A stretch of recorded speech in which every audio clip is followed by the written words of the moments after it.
Oh, all right, and welcome in Week 9 NFL Sunday Post Show. Along with me, as always, is Shane. I'm Robert. How are you doing today, Shane? Hey, Quahog, welcome to the station that reaches the beaches. This is Dingo and the Bay. Dingo, Do Family Guy, bro. you know what I'm Fam, referring fam. to? What? Of Yeah. course, I know You what know what you're. I'm referring to, right? Of course, but also, but Who'd be also, Dingo and Baby in this scenario? I would be the baby. Look, I wore a Spider-Man You mask think? yesterday. I wore a Spider-Man mask in the show last week. Okay, that would make me the baby pretty easily. Also, um, speaking of that, also Family Guy the last few seasons haven't been that great. I gotta be honest. No, it sucks now. It's not that good. Speaking of which, I was trying to come up with an analogy for today, like a proper analogy for this Sunday. Okay. And I can't come up with one without sounding ridiculous, but I'll just go for it. This Well, sun we make fools of ourselves all the time, so might yes. as well. So this Sunday was like being being a high school student walking into a classroom. You think it's an English classroom, okay? You think you're walking into an English classroom, right? You Yeah. sit in the classroom. You're just on your computer doing your own thing, barely listening to the teacher. The teacher hands you a paper, and you realize you're in a geometry class. You realize you're in a geometry class, and then you walk out because you realize you were in the wrong class halfway through the class. That's what This this happened felt to me like. once. Did it? Tell the story. Well, it didn't take me that long to realize I was in the wrong class, but I walked in there thinking it was Spanish. And so I walk in, I'm like, hola, amigos, ¿cómo estás? Whatever. And like doing Spanish things. And it was German. It was the German class. So they're like, Get out. they all look at me and they're like, Ich bin Dortmund? Hello? I was like, Uh, yikes. yikes. Bye. Damn it. Dang it. That's so bad. I never had that experience. I've only walked in and then realized and walked out. It's like my worst fear. Like I always have to Yeah. check where my room is before I go in now. Like even now, like I feel so much like I'm a freshman in high school now. Like as a senior in college, like I seriously feel that way. And part of it is that I always have to check where my rooms are before I go in. I always feel like I lose track of them. But I get that. Luckily, I don't really have that problem now since there's only like 10 classrooms in my entire school. But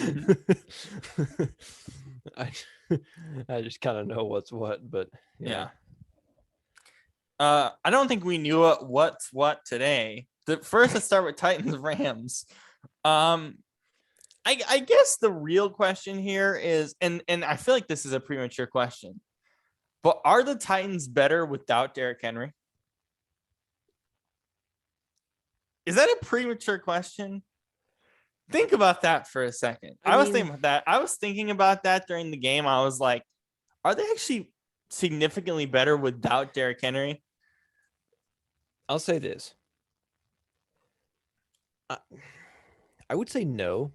However, I do think that when they don't have Derrick Henry, they have more of a clear identity. In what way? Well, because like, I mean, if you think about it, he has been their star player for, or yeah, their star player for whatever 2 or 3 years now. And go back to um, the uh, the season when Tannehill came in like halfway through. I think that was 2019. Yeah, 18 or 19. My Yeah, first year doing the show, so it was like 19. Yeah. yeah, 19. So, and I said I would stop watching football if that happened. Look how wrong I was. Because you thought it was actually going to be horrible, and then it turned out to be incredible. Dude, I thought it was so stupid. I was like, what an idiot. Vrabel's going to get fired. And then, oh, well. Tannehill has a huge contract and is like a really They proved solid me, star quarterback. yeah, they proved me wrong. But, anyways, and so this entire time, the narrative has been, oh, Derrick Henry's amazing. He's the best, which He is, obviously. I mean, I think he's easily the best running back in the NFL. However, despite him being there, that team only got good when Tannehill was in. You know what I mean? Right. Because even in that season, Derrick Henry looked really good all season, but in those first few games, Mariota. I mean, come on. It was like Mariota for like 7 weeks. yeah, and they just looked bad. And then same running back situation, but instead Tannehill's in there, and who, I mean, I don't even think Tannehill's that amazing, but he's good enough. And with him, I mean, look at what they look at what they became. I mean, they went to the AFC Championship that year. So and they've been playoff contenders ever since. So what I'm saying basically is that I think their success is more due to Ryan Tannehill than many of us realize, including myself, honestly. I think we contribute a lot of their offensive success to Derrick Henry, which, yeah, it is, but this is still I think ultimately this offense is, or maybe should be, centered more around Tannehill. And I think we see that now because, I feel like they want to, based off of what we've seen this year, it seems like they want him to be the guy, but then it's still like Derrick Henry. Let's, feature him, whatever. And so I feel like it kind of makes for a tricky situation when it comes to like, what is their offensive identity? You know what I mean? And Yeah. I think that this just really furthers that question, honestly. So, It's what I'd like to now coin the Odell paradox. Because, and I'm not saying trade Derrick Henry. No. Okay, relax. Don't trade. No, that's not what I'm trying to say. But Odell is probably the worst case of this, where I even said at the end of last year, like, trade him, get him out of the building. He doesn't need to be there. Odell, like, they don't, Baker's force feeding him. Like, look at how much better they played without him. And they cut him, and they literally don't even need him. I think that's the case with Derrick Henry, but I think there is also a level of, like we kind of see with Odell and Baker in that first year, this idea of, okay, we need to force feed the guy who's the quote unquote superstar on our team, where, as I've said throughout the whole year, and I've kind of flip-flopped on it because I'm still very confused on what the Titans actually are. But yeah. what I said was, if they're going to be a Super Bowl contender, right? Like, we know they're going to make the playoffs at this point. If they're going to be a Super Bowl contender, it hinges on Ryan Tannehill. There's a reason they haven't gone past the AFC title game. Like, it hinges on Tannehill, and you have weapons. Like Julio, yeah, he might not be the same player once was. He's still a very good veteran. AJ Brown, he dropped a lot of balls today, but if he gets open that much, they're going to be able to move the chains very often, which, I mean, they did tonight, regardless of which. And also the Rams had 12 penalties for 130 yards, maybe. So that was part of it too. But it's like, okay, if you put more, I guess, like, pressure on Tannehill to be successful with Derrick Henry being out, like, come on, we know McNichols and AP are going to split. We know that. So it's all hinging on Tannehill right now. And honestly, that's probably the best thing for the Titans moving forward, which is kind of surprising, but they need Tannehill to be the catalyst for this offense if they're going to come even close to Super Bowl contendership. Yeah. And, I think I think what's interesting too is that, like you said, yeah, they do need Tannehill to be the guy, obviously, but look at the rest of the AFC. I mean, what are they really competing with? Like, after tonight, if you were to tell me, yeah, Tennessee's the best team in the conference, I'd go, okay, sure. I mean, maybe. I don't know. Who else? Who else is it going to be? Baltimore? Maybe. Question: New England? Not. No. They still feel like a year away. They really do. Yeah.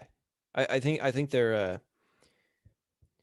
a skill position player or like 2 or 3 Yeah. away from being possibly AFC East champions. I think, yeah, I mean, I think next year the AFC is going to get better, then get worse. Because this year just seems like a crapshoot. Like next year, we know it's going to get better, but I Probably, put them in a solid. They honestly should make the playoffs this year, but The I Patriots? feel yes, they should. Yeah. They should. I mean, think so. they didn't score very much today, at least efficiently early. But I mean, I look at New England and say they're a playoff team, but I'm not saying they're a Super Bowl contender. But people have been throwing that around, and I think the reason why people are throwing that around in the media is because, as we saw today, like the AFC is just a crapshoot. Yeah. Like there seriously is no legitimate number one AFC team. There's no legitimate ones. Because, if you look at it, it's like there's the Titans. Okay, well, they lost to the Jets. So that automatically makes you go, maybe not. Okay, well, what about the Ravens? Well, they lost to the Bengals 41-17. We also don't really know about Lamar Jackson. Let's be honest. Even after today, I still have my concerns. Yeah. And, well, are the Bengals a good team? Well, they've lost 2 straight, I believe, to a Browns team Jets. that, yeah. Oh, yeah. If you lose to the Jets, you're immediately out. That's what we're learning. Why are the Jets beating all the good teams, man? Like when they when they win, why is it the great teams? No. Anyways, and then yeah, I don't know. It's weird. It's really weird, but I think the real conversation we need to have seeing with the AFC East is what the heck is going on in Buffalo? yeah, Because that's weird, man. Because we saw flashes of this coming. We talked about the inconsistencies of this offense. Josh Allen doesn't look 100%. It was the Josh Allen Bowl. The defensive side, of course, getting the better than that with Josh Allen to the end. That was awesome, by the way, to watch. Red Zone got a kick out of that. It was great. I loved it. It's really funny now seeing all the memes. Josh Allen was better than Josh Allen. It's like, oh yeah. Yeah. No, but aside from that, the reality is that they couldn't really move the ball offensively. And again, we saw glimpses of this the last few weeks. We talked about the fact that we have our concerns. They don't look consistent. I was very concerned about that Miami win, even though it was 26-11. That was basically a precursor to what we saw today. The Bills offense isn't where we expect them to be at this point of the season. And it's cause for legitimate concern because right now, this idea that they're a contender, I think goes out the window. And I don't even know who's that contender in the AFC, but regardless, which I think that idea that I think instead of being at the top of the bubble, they're like at the bottom now. Honestly, like there are NFC teams who are like way better right now. Honestly, Buffalo's not even in my bubble right now. They're out. They were in last week. I know they were. They were like high in last week, and now you're just like out. Yeah, I don't know, man. Right now, at least, just right now, that could obviously change. But yeah, I think their lack of. I mean, there's a few problems. I think the lack of a running game is really hurting them. Oh, it's a serious problem. They don't have a running game. They literally don't. Yeah, and their offensive line doesn't look great. I think Josh Allen is seriously inconsistent. Like he's back to what he was before last year, where it's just like there's problems with just general inconsistencies, but he can't be forced to do everything. And it seems like he's forced to do everything on this offense. Well, that's the thing. I mean, because they're a very pass heavy offense, I think, to make up for their lack of run game. And he's not, in my opinion, he's not a kind of guy who is going to carry an offense like that, because I mean, we saw him it's weird because all of last season he was great, and like in the first whatever 4, 5, 6 games of this year, he also looked really good. And I thought, okay, this I think this is legit. And now it's kind of like, was that just a thing, Was or it is a he just mirage? or is he just kind of in a fluke or in a funk right now? You know what I You mean? can't be in a funk. It's week 9. We're about, you know what? We're about to hit snowy season in Buffalo. It No, cannot be a flu. You I cannot mean, have that right now. You can't have this period when you're coming up to snowy season in Buffalo, which, by the way, they need a running game for, and they don't have it. So no, no. What I meant is yeah, obviously you can't, like, logistically speaking, but I just mean, like, is it actually just like, is it a slump that he's in right now? but it was Literally. Miami and Jacksonville. I know. That's not the Seahawks with Geno Smith last week. Torched, torched the Jaguars, and the Bills turn around and can't even do Right. anything worth a lick. The Geno Smith and Alex Collins. Okay, let me just list this out for you. Let me know if you agree. Okay. And we're kind of obviously going big picture because we get the gist of a lot of these teams at this point. So we're going big picture, gearing for the playoffs. We're pretty close to Thanksgiving. I'm gonna list out the NFC teams that are in the Super Bowl bubble that are better than every single AFC team. All right, let me just list them out. Okay. Arizona. Yeah. LA, regardless of today. Well, regardless of today, I think they're still in there. maybe. Okay. Tampa on a bye this week. Probably. Yeah. Again, better than every AFC team. Yeah. Packers. Yes. San Jordan Love. We'll get to that. Yeah. No, healthy Packers, we should say. Yeah. Non-COVID Packers. Sorry. Yeah. Yeah, absolutely. Cowboys. Better than every AFC team. Does today change your mind about them at all? I don't want to overreact because it's just one game, and I mean, it was not pretty. No, I think it was a fluke game. I seriously do. I think this is their fluke game. I really do. Like, I just can't. I think so. There's nothing legitimate to take away from it. There's nothing. And, I mean, Denver has been disappointing, obviously, but they still have a great defense. And even without Von Miller, they're still really, really good.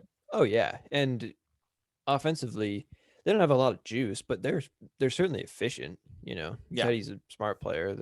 He does his thing. So, I mean, I get it. It's not, again, not ideal, but I would still say, yeah, I think they are better. So we listed one. Also, speaking of Teddy Bridgewater, I saw a report on NFL.com. I didn't dig into it as closely as I should have, but apparently the Saints were trying to get Teddy back during the trade deadline. Interesting. Which is interesting, but nothing. That doesn't surprise me. But doesn't surprise me either. But nothing came to fruition anyway. Yeah. So Cowboys. So I'll just list the number: 1, 2, 3, 4, 5. 5 teams that we are saying are better than everybody in the AFC. That's massive. That's not normal in an NFL season.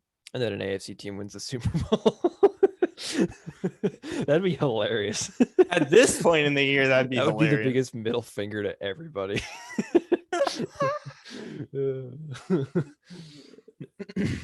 So who do you replace the Bills with in the bubble? If you were to take them out, who's in there right now for you? Tennessee. Tennessee's in there after tonight. I think so. Right now. Yeah. I don't know. I still am confused by them. I don't know how you can go from playing the Bills the way that you did to playing the Colts the way that you did, which wasn't impressive to the slightest, to this. Now it changes with Derrick Henry out. That's part of the question that I opened the show with, but we can't base it off one game. Yeah. We just can't. So I was kind of wrong about the whole. I thought no Derrick Henry, this offense would stumble, but Or was seems it a like they're a fluke bit game for better. the Rams? Uh, Could have been. here's where I think it isn't, because the same thing that we talked about with the Bills the last few weeks is the same thing that I've been saying with the Rams for about probably since the beginning of October, which is that their offense is really slow.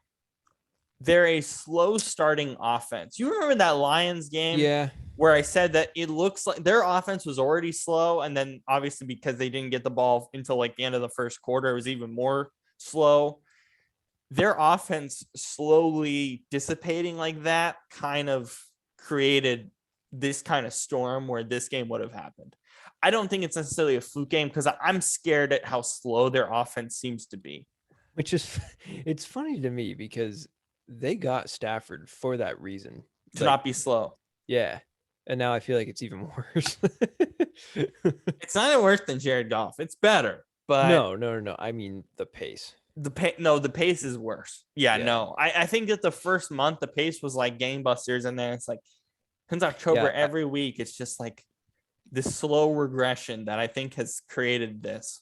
You know, it's like a relationship, you know. In the first month, it was just everything was going great, and it was like this is awesome, you know. And then you know you start noticing. And then after like the Cardinals lost, that was like the first big argument in the relationship, and then things kind of, you know, and now you know you're in that phase where it's like, do we keep going? Oh yeah, that'll be fine, you know.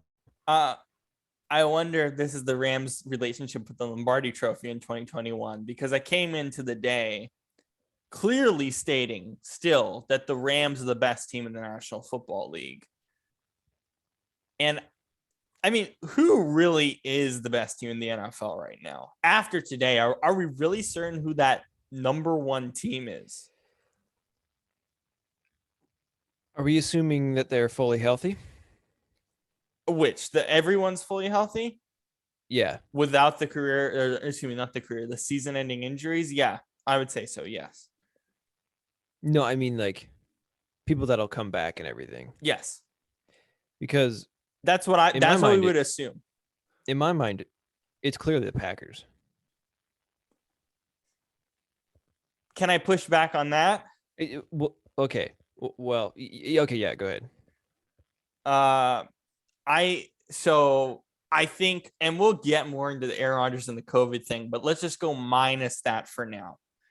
Minus that whole horrible and stupid debacle this week, which we'll get to. Aaron Rodgers, you saw it in the Chicago game and then every week preceding it, where I was like, okay, he's starting to look like NFC Championship Aaron Rodgers. And he only trusts two receivers. Let's be honest. Devontae Adams, who's their wide receiver 1, and Randall Cobb, who's their wide receiver 4. Tanyan's out for the year. So there goes that. I mean, I gotta be honest. Aaron doesn't. I think especially after what we saw this week, Aaron doesn't care about being the Packers quarterback. And Aaron only trusts certain guys on that roster. I think that the Packers right now, fully healthy with Aaron, can get to an NFC title game, but that's it.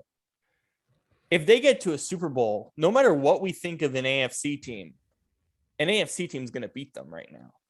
Because, I mean, I still think that they're better than every AFC team right now. But when it comes playoff time, like, I don't think Aaron's head is fully there to try to win a title in Green Bay. I really don't think he cares that much. I mean, maybe, but at this point, I don't think he really cares that much about winning a title in Green Bay. I think he just wants to win, no matter where it is. Yeah, I think. But do you see my point where I can't put him there? I can't put him there because and again, I agree that we just stated that they're better than every AFC team, but if they get to a Super Bowl, I see Aaron having a bad game. I really do. I just see visions of Aaron losing an NFC Championship game or a Super Bowl with him playing abysmally bad. because we've seen games like the Bears game where that's what he always just happens. played trash. He honestly, he didn't play trash, but he played bad enough where the red flag started going. Yeah. No, I get that. I mean,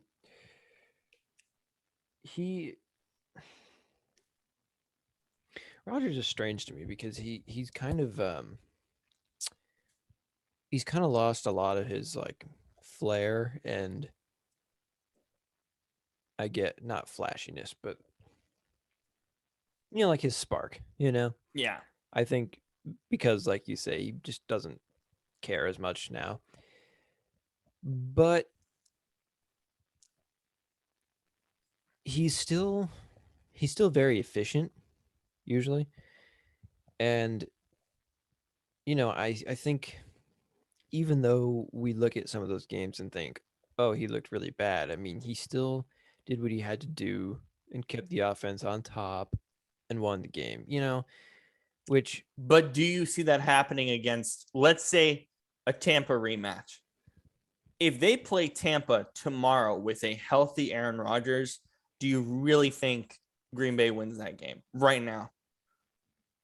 If that was tomorrow night, Aaron's fully healthy. We not forget about the COVID stuff, but let's just say he magically becomes fully healthy. I don't know why I'm talking about this so much, but we'll get to it.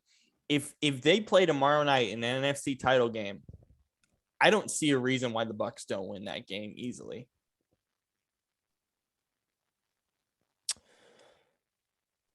I think Green Bay wins, to be honest. Why do you feel that way? Because, I mean, yeah, Tampa certainly has the better offense. And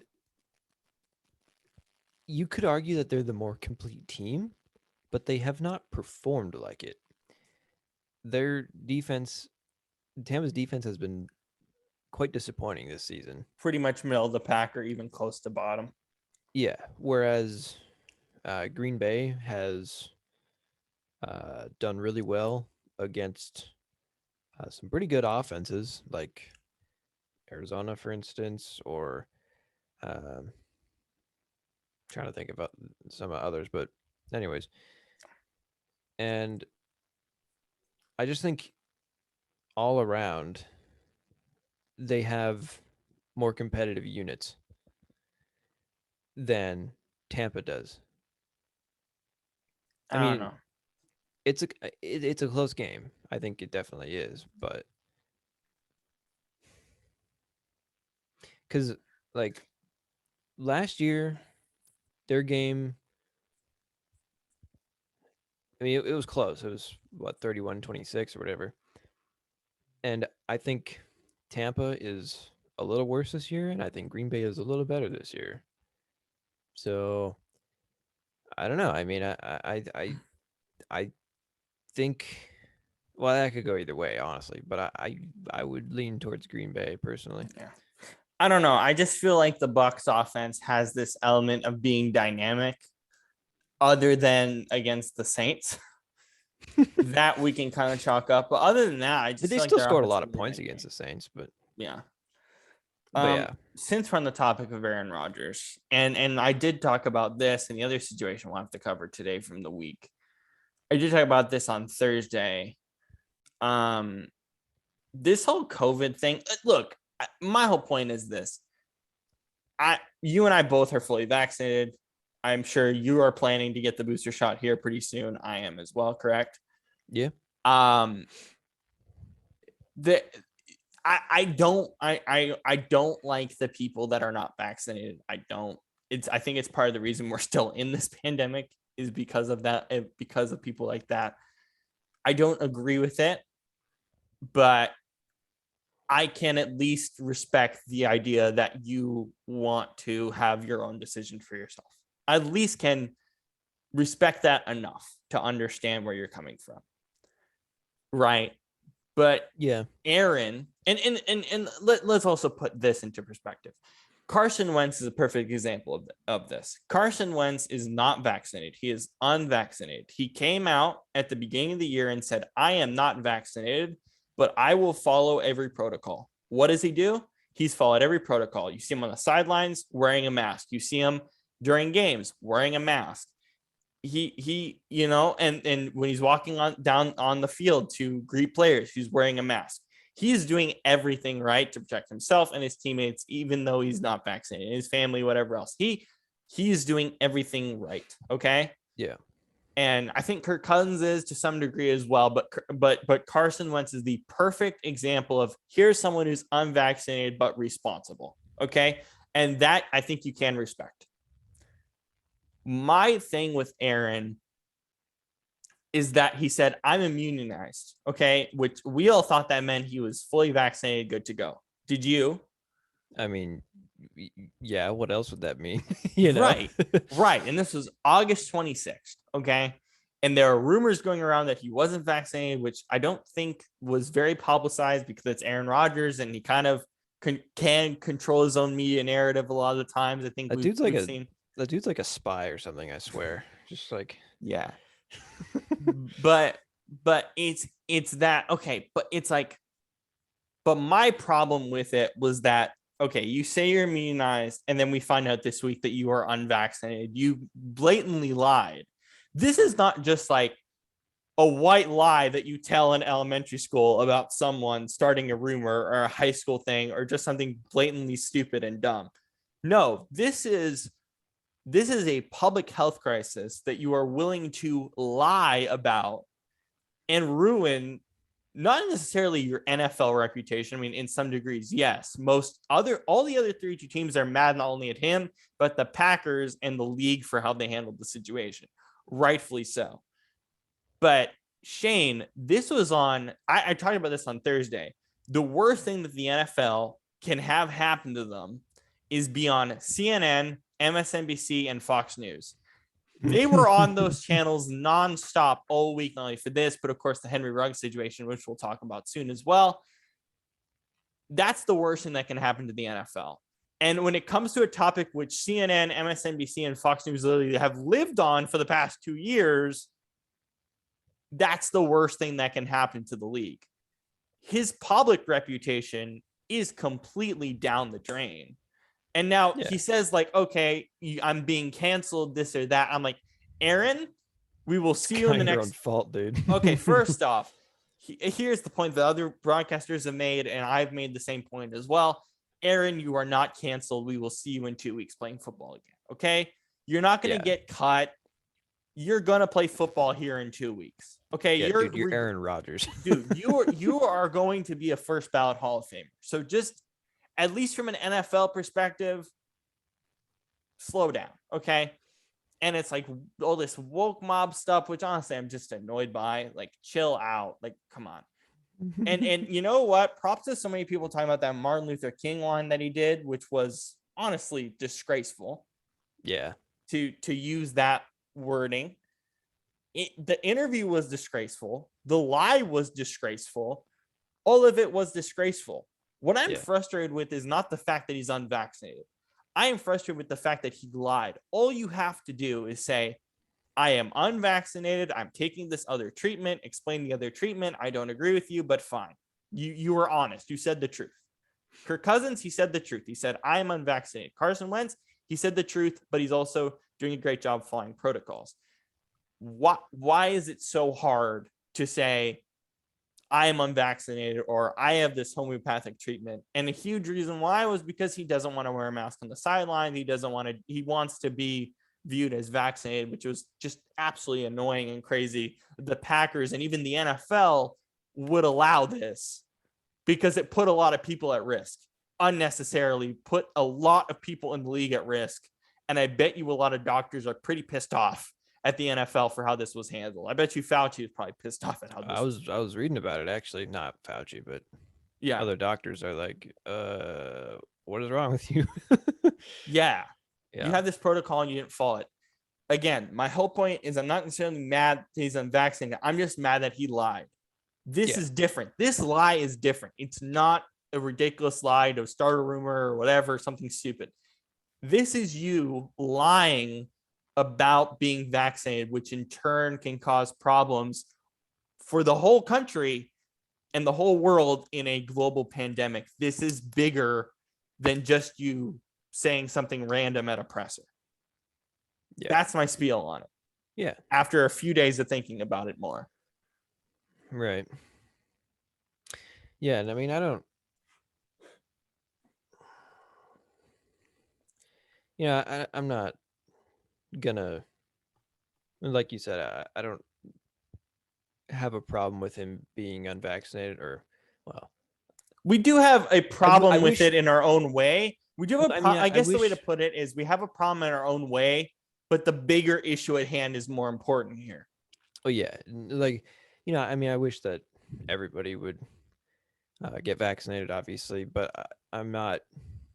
I'm not in favor of, like, making it mandatory, because I believe in your freedoms and whatnot. Um, and because he said that he has allergies to ingredients in the mRNA vaccines, which is kind of common. So Yeah. that's understandable. I get it, whatever. But that's not, like you said, that's not what I'm mad about. And I think what's even more annoying is that he acknowledges all the protocols and things that he has to do. Yet he openly says, like, and he says, like, oh, this is, what is the NFL just want this to be the most boring season for me? But then, he's like posting pictures of himself with all his buddies dressed up as John Wick for Halloween. It's like, Putting everyone at risk and literally just taking off the protocol. yeah, and I was like, well, why are you complaining about it being a boring season if you're just not following the rules anyways? Like, kind of a side thing. But um yeah, I really, I think the thing that really bugged me, though, was the MLK comparison. That has bugged me Because more as I've thought about it more. As I've heard more commentators like Joy Taylor talk about, like prominent African American reporters yeah, and she's analysts great. like Joy Taylor. I think Rob Parker's talked about it. Who else has talked about it? I can't list them all, but I think they have Stephen A. all. Smith said something about it too. Yes, my whole point is like these amazing, wonderful like broadcasters that we both look up to Yeah. gave us a really great perspective on how wrong that line was. And now, and as that is framed in my mind more, that has frustrated me the most as I've thought about it more as the day's gone on from my comment on Thursday. Yeah, because most of the stuff he said had to do with football and vaccine, public health stuff that we've, I mean, it's kind of a taboo topic at this point, but it's, but for him to say, for him to, compare himself to a guy who was actually severely oppressed and, had genuine reason to be angry and was being punished and imprisoned for He not said really the line doing. in prison, Yeah, and he didn't he even was say the line properly, by he the was way.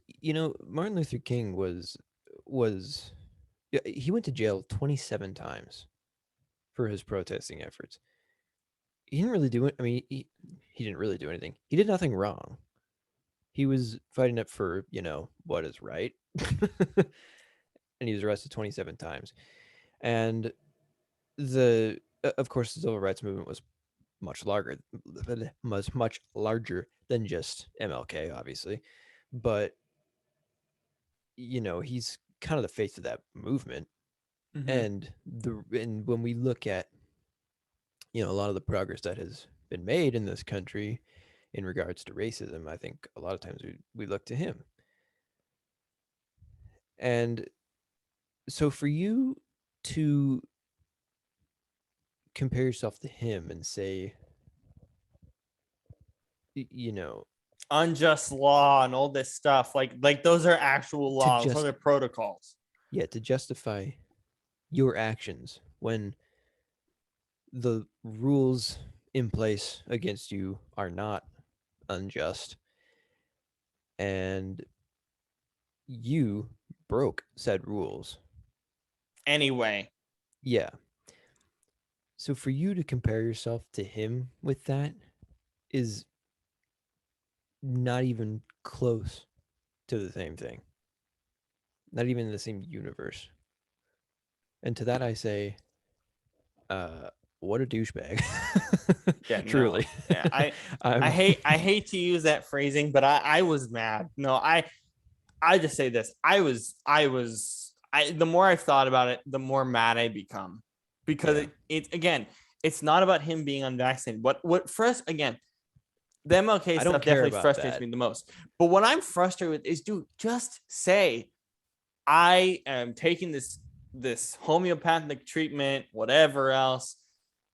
What if he just says that in the press conference? Okay. Yeah. And this is also what bugs me too, is that I guess it's kind of twofold. So I'll kind of deep dive into this a little bit. If he says that, so part of it is if he says that, he'll have to go through the protocols basically, because people are like, why are you unmasked, this or that? Because he said he's immunized and we all thought that he was actually vaccinated, the protocols didn't apply to him. And now what's happening is the NFL is just kind of like, and Mike Florio was talking about this on PFT Live with Chris Sims over the week. And I was thinking about this. I was like, because I always try to, especially with big stuff like this, I always try to look at what all the media outlets are saying, just so we can have an informed opinion on it. But he said that it said that it felt like the NFL and the Packers were kind of covering for him. Because at the end of the day, Yeah. I think Adam Schefter reported this, that they're just going to get both the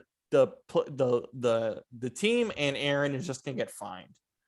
They're not going to get suspended. They're not going to lose draft picks when the Raiders, the Ravens, and I think a few other teams have lost draft picks due to situations not necessarily similar to this, but still on the COVID protocol realm.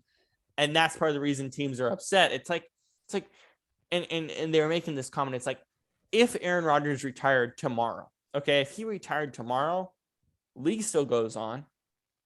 Like I get it. Look, I get it. Fox was probably pissed this week. America's Game of the Week, Joe Buck, Troy Aikman.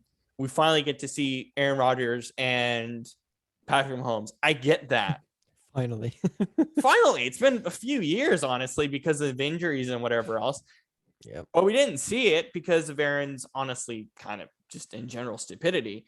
But We got Jordan Love. oh geez. But it's like I get that, but it's like the NFL still has the Dallas Cowboys, which are still going to make them enormous amounts Half of their money. Like, and so many other teams like the Rams are interesting this year, and like the league still goes on when guys retire. It's like when Peyton retired, yeah, the Broncos couldn't find their quarterback forever, and they still can't. But it doesn't mean the league is any worse. In fact, it's probably better now than it's ever been, just in terms of talent pool and everything. So it doesn't even matter. And so it's really weird that they felt like both the team, the Packers, and the NFL kind of both were like, oh my God, we need to stop Aaron Rodgers from retiring. Let him retire. Who really cares? Like the league isn't. I don't. But no, the league still goes on, and the guy can be a Jeopardy host or whatever else he wants to do. He's not getting that gig now. He's not getting that gig now. Like it would suck because I still think Aaron has a few more years left under his belt, just as a pure football fan, knowing that he's the first ballot Hall of Famer. But at the end of the day, like guys retire every week or guys retire every offseason, and the league still goes on, right? Yeah. Big players matter. New players come in and make a name for themselves. It's just they were all just kind of trying to save themselves from Aaron, and Aaron just kind of had too much of a foothold on both the league and the team, and that's why the other 32 organizations like, what the heck's going on here? And I think we only need to ask the question of like, what the heck went on here? It's honestly just ridiculous. You know, you say guys retire and the league still goes on, and that is true. Although I can't help but wonder what it's going to be like when Brady retires. Oh, it's going to be weird. That's going to be weird. That's going to be very weird. But other than that, I don't care. But yeah, no, I mean, like you said, if he had just said when the guy asked him, "Are you vaccinated?" And I'm he just taking a said, homeopathic treatment. Here's what it is. This is it. Or I decline to comment. well, no, he could just say, he could have just said, I'm not because I am allergic to this particular ingredient in the vaccines. So instead, I tried this homeopathic treatment, and um, and that's it. But again, if he If says that he doesn't, if he says that and doesn't follow the protocols, what precedes is a media firestorm, right, which again happened anyway. but if he said that, I feel like he would have had to follow protocols. Right. He was You trying to know? avoid the protocols, Yeah. So which the league knew anyway. So it doesn't even make any sense. I don't know. why they let it happen? Yeah, that's a bad look for the NFL, honestly. It could have caused, imagine if the protocols weren't like, imagine if this happened a year ago without the vaccine That and he wasn't following protocol. would have been bad. Oh my God. That we would have had games on Friday nights by that point. Like, holy crap. After those Wednesday games. But anyway, the football side, it was dumb. And I think that's all we can really say. It was stupid. The whole thing is stupid. It's going to drag on. And I would not be surprised if Aaron has to deal with this question the entire year and then retires after the season. If not in the next 2 weeks. Yeah, because he gets pissed off and thinks it's everyone else's fault. And no wonder that guy is 37 and has ever been married. His girlfriends are probably like, dude, you're so damn particular. Bye-bye. Oh my gosh. All right. Can we move on to the other pressing issue of the week? Sadder issue, of course, of the week. Dude, the NFL's like on fire right now. Yeah. It feels like. Henry Ruggs. I've learned more detail. I've learned more detail. We've all learned more details as I talked about it on Thursday night. So 23-year-old woman dead. The dog that she had also died. Henry Ruggs 0.161 blood alcohol level at 3:40 in the morning. And by the way, he also got 2 other misdemeanor charges. So now I think his charges are up to about 6 to 8, something like that now. Whew. So he like, we saw the report that he's looking for 48 years in prison. I wouldn't be surprised if it's more like 50 now, or maybe even more. His girlfriend sustained also very severe injuries as well that we learned. But basically what happened is she and her dog, like, first she's minding her own business.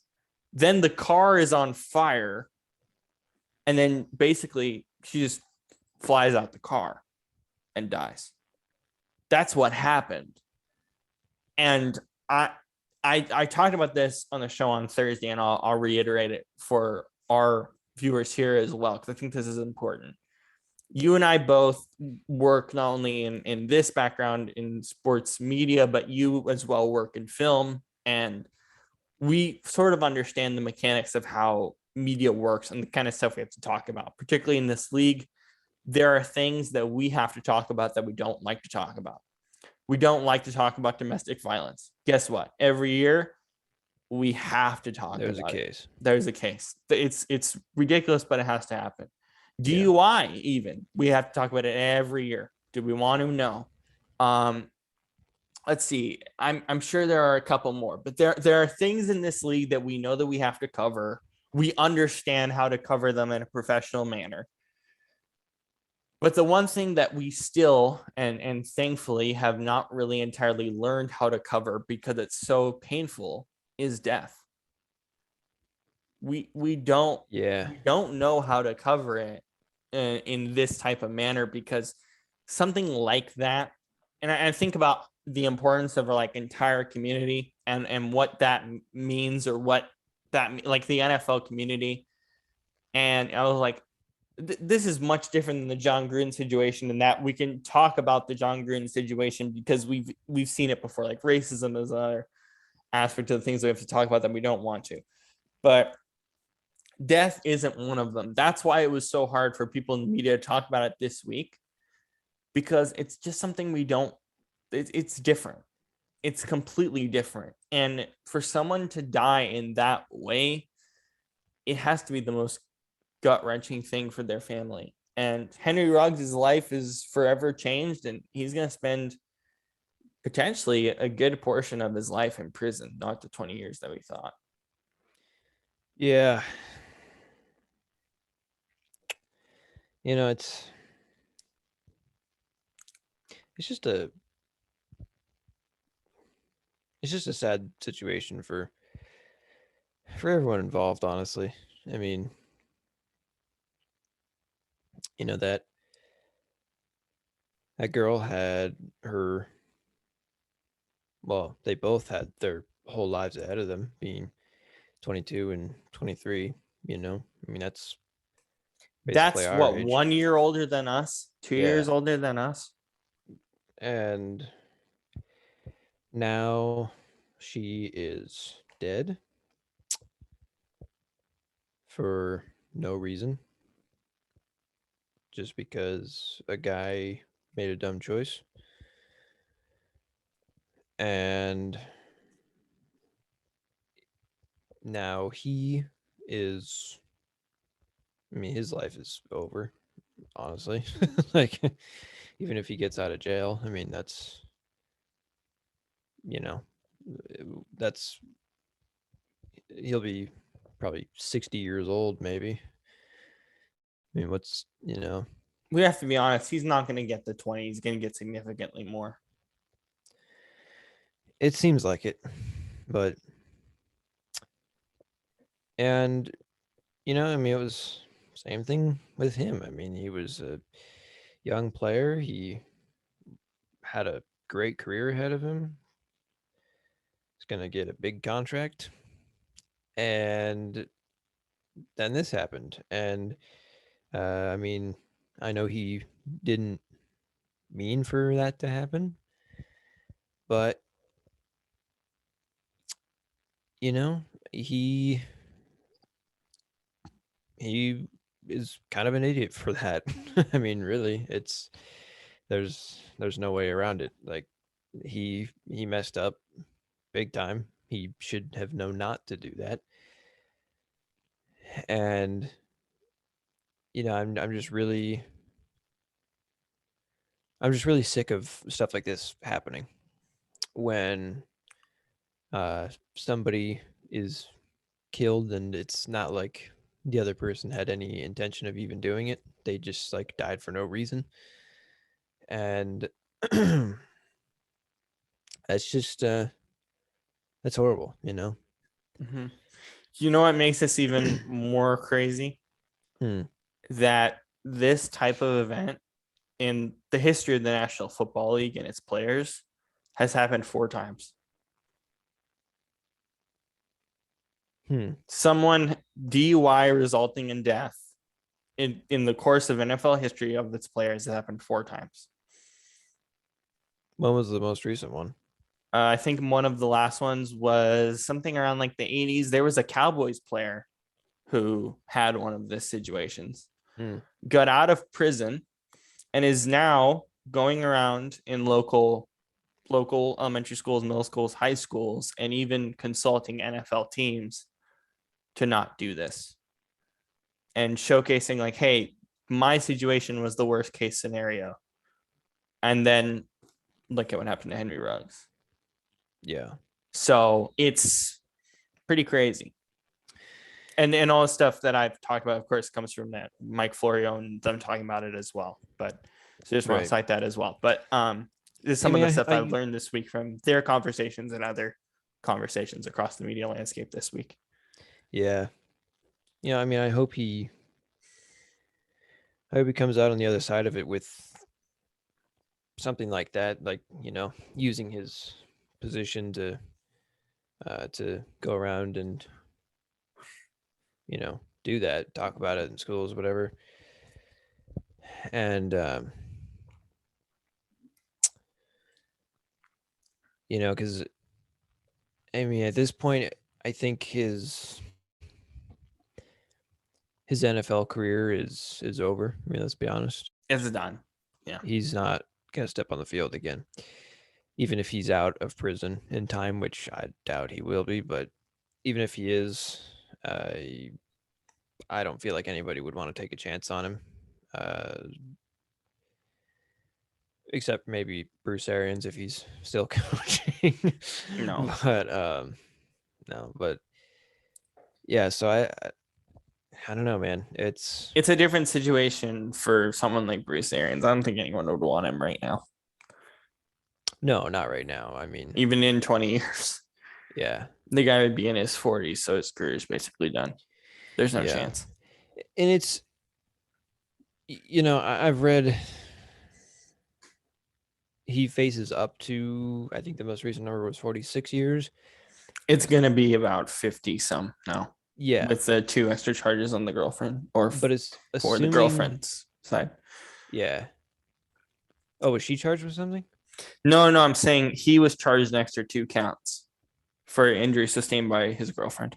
Oh. So it's like up to like 6 counts. Jeez. It's like 6 to 8 counts. Yeah. Yeah. By the prosecutor's department. So, I mean, because I was reading that even though it's that high, since I believe it's his first offense, he could get something closer to 20 or even like 10. Not going to happen now. There's no chance. Not now, but yeah. It's just sad, honestly. The whole thing. Yeah. And I think the saddest part about it is that girl and her dog dying, probably one of the most gruesome deaths you can die from. Oh yeah, absolutely. Let's be honest. And I hope they're all right wherever they are, and and I know that this story is about, everyone's making this story about Henry Ruggs because he's the celebrity. But I hope people still think about her. I'm about to cry for it, dude. It's no, I know you are, but it's just the only thing that everybody's talking about in the media is just Henry Ruggs, which, I mean, yeah, obviously, but like, can we make the victim famous and lift them up and their family and all that stuff? Yeah, and show them love instead of just talking about Henry Ruggs. Can you imagine? And obviously we can't in any way, shape, or form. But unfortunately, like I don't know if stuff like this happens every day, but stuff like this does happen, right? Just normal humans. Not necessarily saying that everyone's. What I mean is like but like what I'm trying to say is that for someone who's quote unquote a celebrity, this stuff is everywhere. I mean, can you imagine being the family member of the victim, and all you see on every station is that story for an entire week? Yeah, potentially more. Yeah, all you see is Henry Ruggs did this, and in your eyes, that's just your child's murderer. Yeah. I mean, that's what I'm trying to say, I guess. Yeah. Like, we're all normal people. What I'm trying to say is, in normal circumstances, you don't see that on the news, minus that one time on a local news station. Right. You don't see it anymore. But this story, we're still talking about it, and it's Sunday. Yeah. And it happened on Monday. Yeah, 6 days. Yeah. But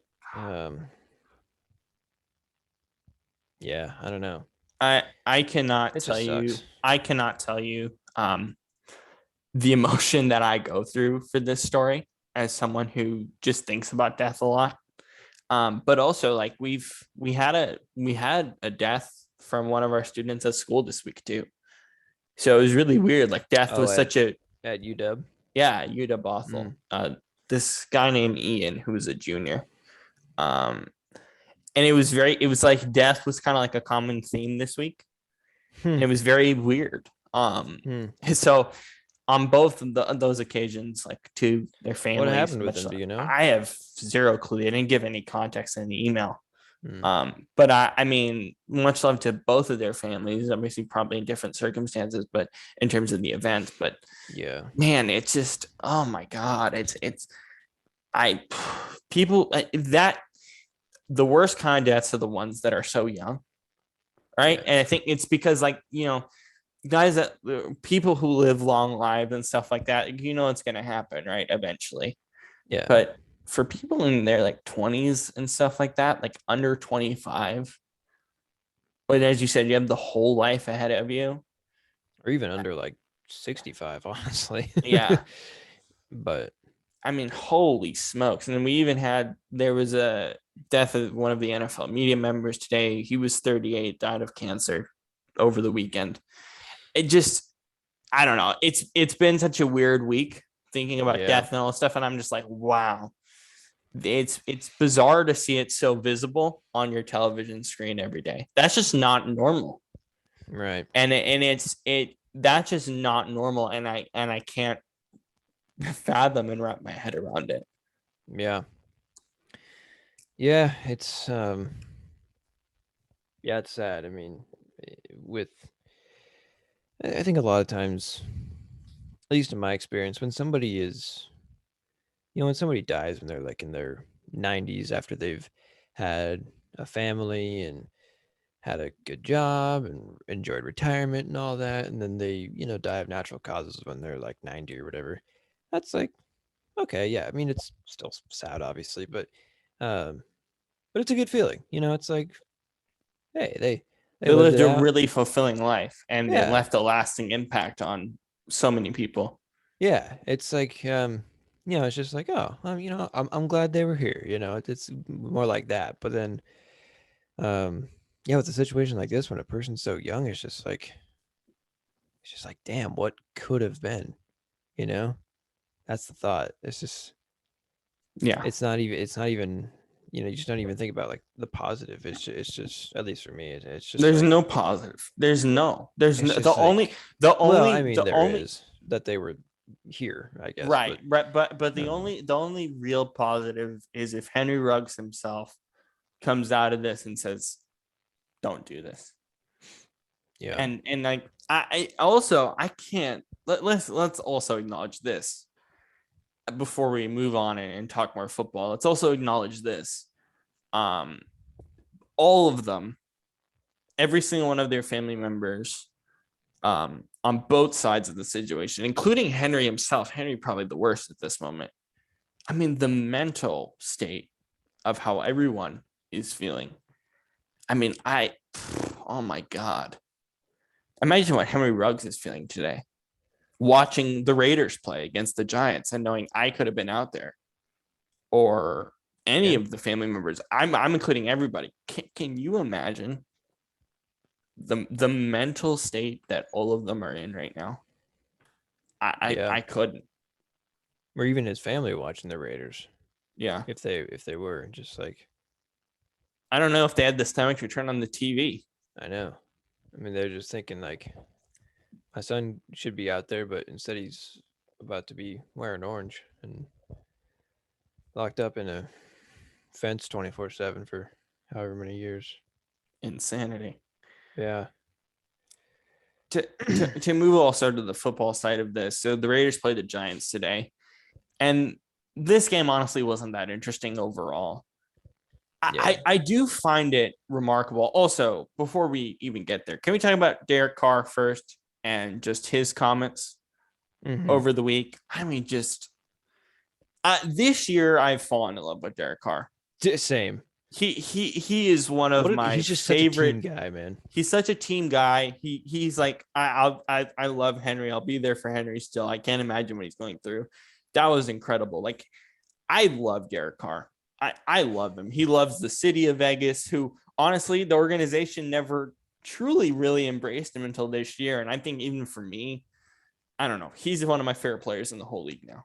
Yeah. I love Derek Carr. No, I'm with you there. And his response to the Carl Nassib announcement as well. Mm-hmm. I don't know if you heard what he said about it, but I think I might have, but it's been so long. yeah. I mean, he basically just said like, because people were saying, oh, you're so Christian. Is this like something that you're against? And he's like, no, dude's my brother. He's my teammate. Like, I called him. I didn't just tweet at him or text him. No, I called him. And I said, hey man, I just want you to know, I don't care about that. We're still Raiders. You're my brother. I love you. We're gonna win a Super Bowl. And he's like, hell yeah, man. Like that's just the kind of guy he is. Yeah. And I think that was on full display with this, and even with the John Gruden firing. I mean, he said like, what did he say? I love the man, but hate the sin. I hate what he did, but we were still close. And even if that wasn't the case, I mean, that's he very easily could have gone out there and been like, screw that guy, but no, he was classy, and you can see that it's genuine all of the time. Yeah. And I was thinking about this watching this game of like, okay, the fact that this team's actually 5-3 with all of this going on, I think now I'm thinking about it more. That's a testament. That's a testament to Derek Carr. Oh yeah, they're still in a playoff position with all of this absolute colossal mess going on in that team and that organization. You know what this is? He's like in Spider-Man: Homecoming, yes, when the ferry is falling apart, and then Spider-Man's sitting there in the middle. And then Spider-Man's sitting there in the middle trying to web and like hold the whole thing together. He's Spider-Man in this scenario, okay? The whole team with Henry Ruggs, the off-field distraction, media distraction from the Carl Nassib thing, which is, I mean, that's overblown now. But at the time, it was like, oh, let's all go to the Raiders, and that was like a big thing. But anyways.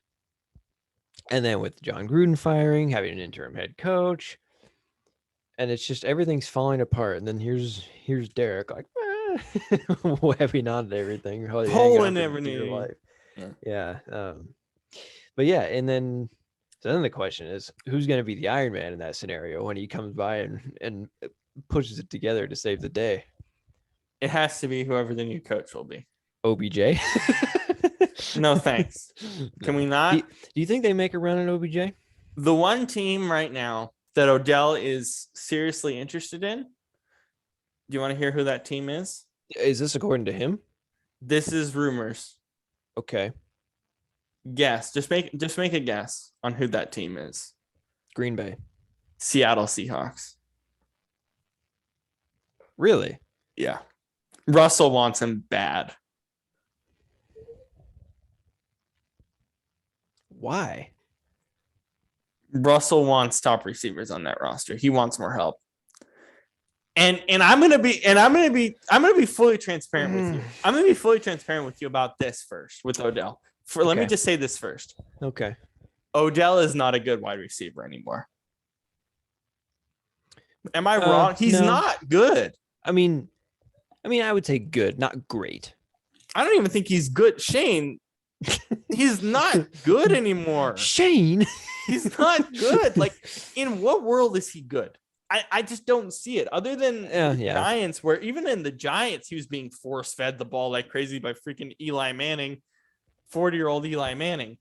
Like, let's be honest, he is not a good receiver. He needs to be force-fed the ball. He hates it when he doesn't get the ball. Like, I want the Lions to claim him. And here's why I want the That'd be awesome.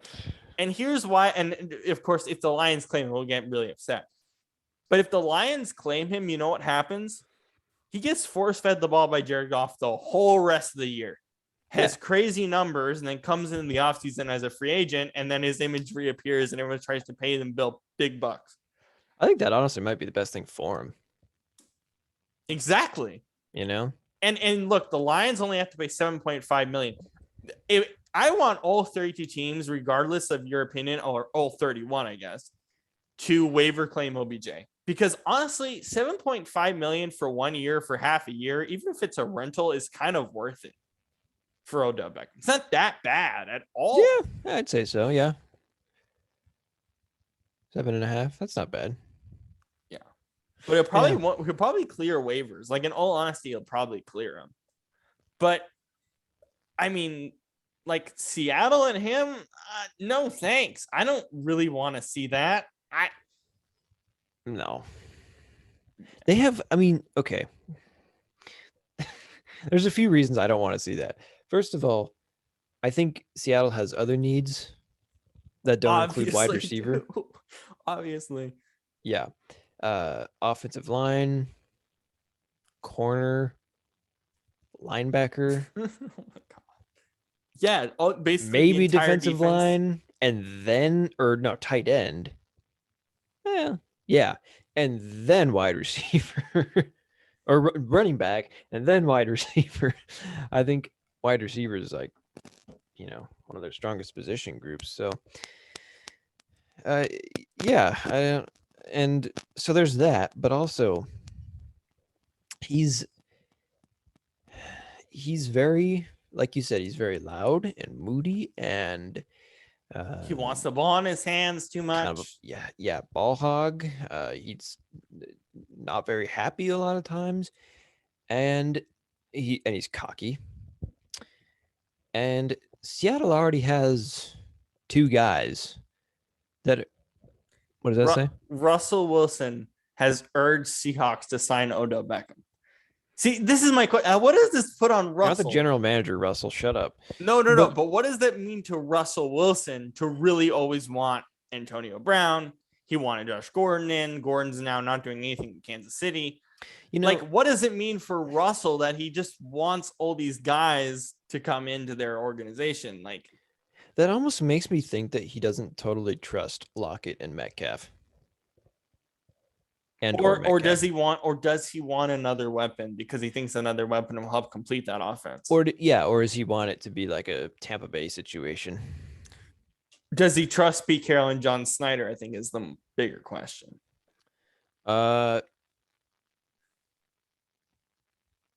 Pete, probably not. Yeah, I'm seriously. John Snyder, I don't know. Maybe. I think.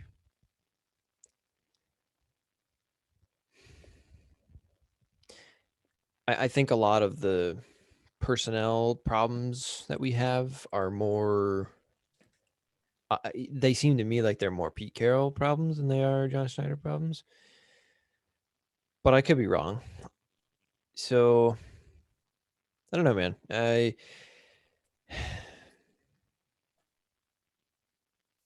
That almost tells me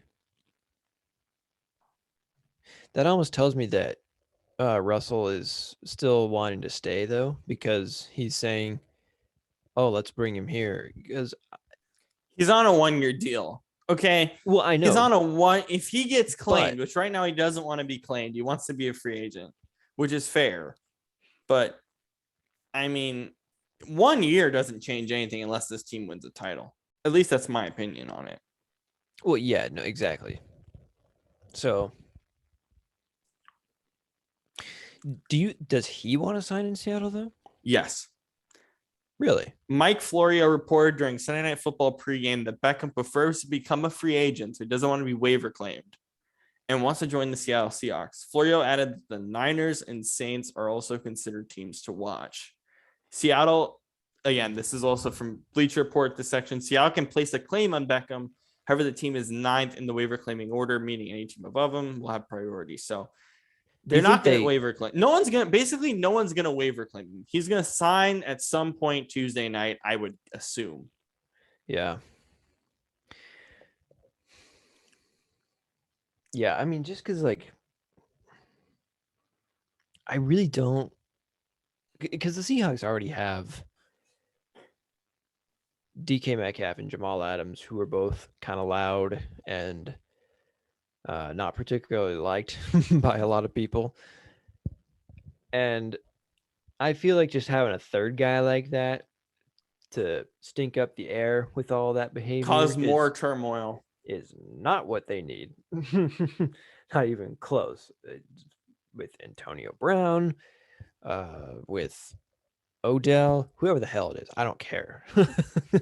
Because the NFL is not like the NBA. It's not a players league where you can be flashy and you can be loud. It's a shield league, is like to say. It's a Yes. shield league. Yes, where the humble guys Win the quiet chips. guys. Win chips. Yes, usually. Yeah. Or at least competitive enough to win chips. Right. There are, of course, some exceptions, like the guys behind me here, but Yeah, and Philly. But, yeah. But like the Patriots, crickets. Pretty much. All those years, yeah, nothing. And then to finish up on OBJ, again, my point being, the Browns are way better without him. Oh my God, they are way better. Question. Where do you think he should sign? He should be waiver claimed by the Detroit Lions. Well, no, I'm official. I'm official on this. He should be waiver claimed by the Detroit Lions, and he should stay there the whole year. Yeah, because I think because at this point in his career, it kind of feels Antonio Brownish, where he really is just a wide receiver 3. Okay, and regardless of meaning like basically a slot guy, that's where basically Antonio Brown is in his career. If he goes to the Seahawks, he's basically the wide receiver 3. If he goes to the Saints, well, no, if he goes to the Saints, I guess he is probably wide receiver 1. I would assume, but I don't think he's as of right now. But also, I don't think the Saints are even close to a title contender with Trevor Siemian. I mean, Niners, no thanks. I don't know. He says he wants to go to a contender, but let's be honest, the teams that are listed there are not contenders. Seattle's not a contender. They don't bring in Odell and become an immediate Super Bowl contender. They just don't. According to him, they probably do. Yeah, no, I don't think so. I just think I wonder if any random team is just going to waiver claim him. I really do. Like, I wonder, and I don't think we have access to the waiver claim list, but we'll see what it is. What is the waiver claim list earlier today? Hold on. Because I personally think that the Lions should, just because, I mean, come on, $7.5 million. You got Dan Campbell there. He might set him straight somehow. Unfortunately, maybe call him a turd. Again, I use that based on the context of what he said, not because he is one. Like what Dan Campbell said about that, or he might call Odell out an oppressor or something. Like, it would put him on a better track, which is amazing. But I honestly believe that. I just believe that the Lions just fit in terms of like, hey, Dan Campbell can get this guy's head on straight. Maybe he'll set a hissy fit and retire, but exactly. I think you could really use a guy to just like come in there and be like, okay, like a tough guy. Yeah. To be like, hey, we waiver claimed you. Yeah. We don't care. Okay. We have the cap to give you $7.5 million. We don't care. You come in and you ball. And if you don't want to, screw it, sit on the sideline. I can't believe I'm saying that, but I think that's what should happen. Yeah. So here's the waiver order: Detroit, Miami. Okay, so I'm thinking based on where Odell would want to go. So Detroit, Miami, no. Houston, no. Jacksonville, no. New York, no. Jets or Giants? The Jets, and then the Giants. No. He wouldn't want to go back to the Giants. Obviously. Washington. You know what? I say yes to that if I'm Odell. I say yes to that. Maybe. Philly? Actually, no. With Heineke, no, I would not. Philly, no. Seattle? Yes. So they're in ranked 9th, so there you go. Just get waiver claimed. Like Now- Seattle, just waiver claim them. Now, I don't think they can afford him on the waiver claim though. I don't think they can afford 7.5 million, but still. here's the thing. So that's based off what he would want to do. But let's think from the team themselves. Do you think Detroit would claim him? Yes. Do you think Miami would? Yes. Houston, Yes. Jacksonville, Yes. Jets, Yes. Giants, Yes. maybe.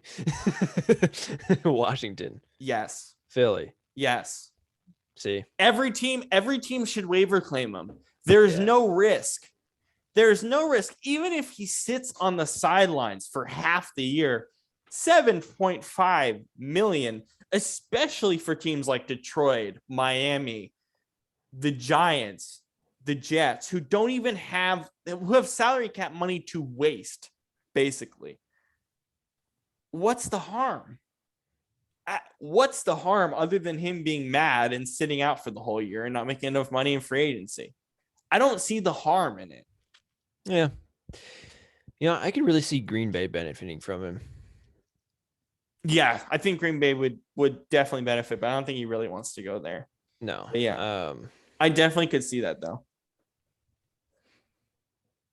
And also depending on the Aaron Rodgers thing, because he'll probably be gone after this season, but it doesn't matter. Again, this is a half. We're assuming, That's true. We're assuming that this is a half year rental for every single one of these teams. Every single one of them. Yeah. Probably. Yeah. Seattle can't afford to pay him big bucks after this year. Screw that. On the other side of on the other side of the coin, the Browns look so much better without him. We've said this last year. We saw it today. They might be Super Bowl contenders without him, but I'm not there yet. I need to see like a few more weeks of it. But my God, are they better? Oh my God.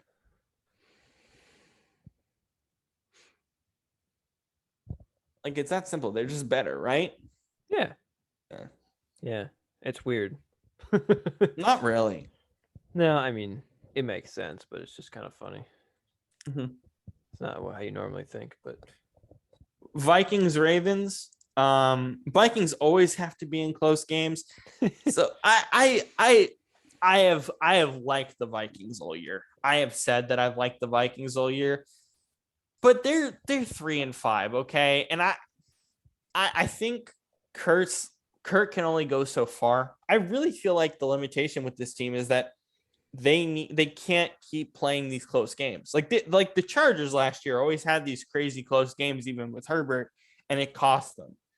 You can't just be playing close, ridiculous overtime games and then having Justin Tucker eat you alive. Like, because he will. Right. He's a first ballot Hall of Famer for a reason. But like, you just can't keep doing that. And the defense is not good enough to keep pace with pretty much any offense. I think we realize that at this point.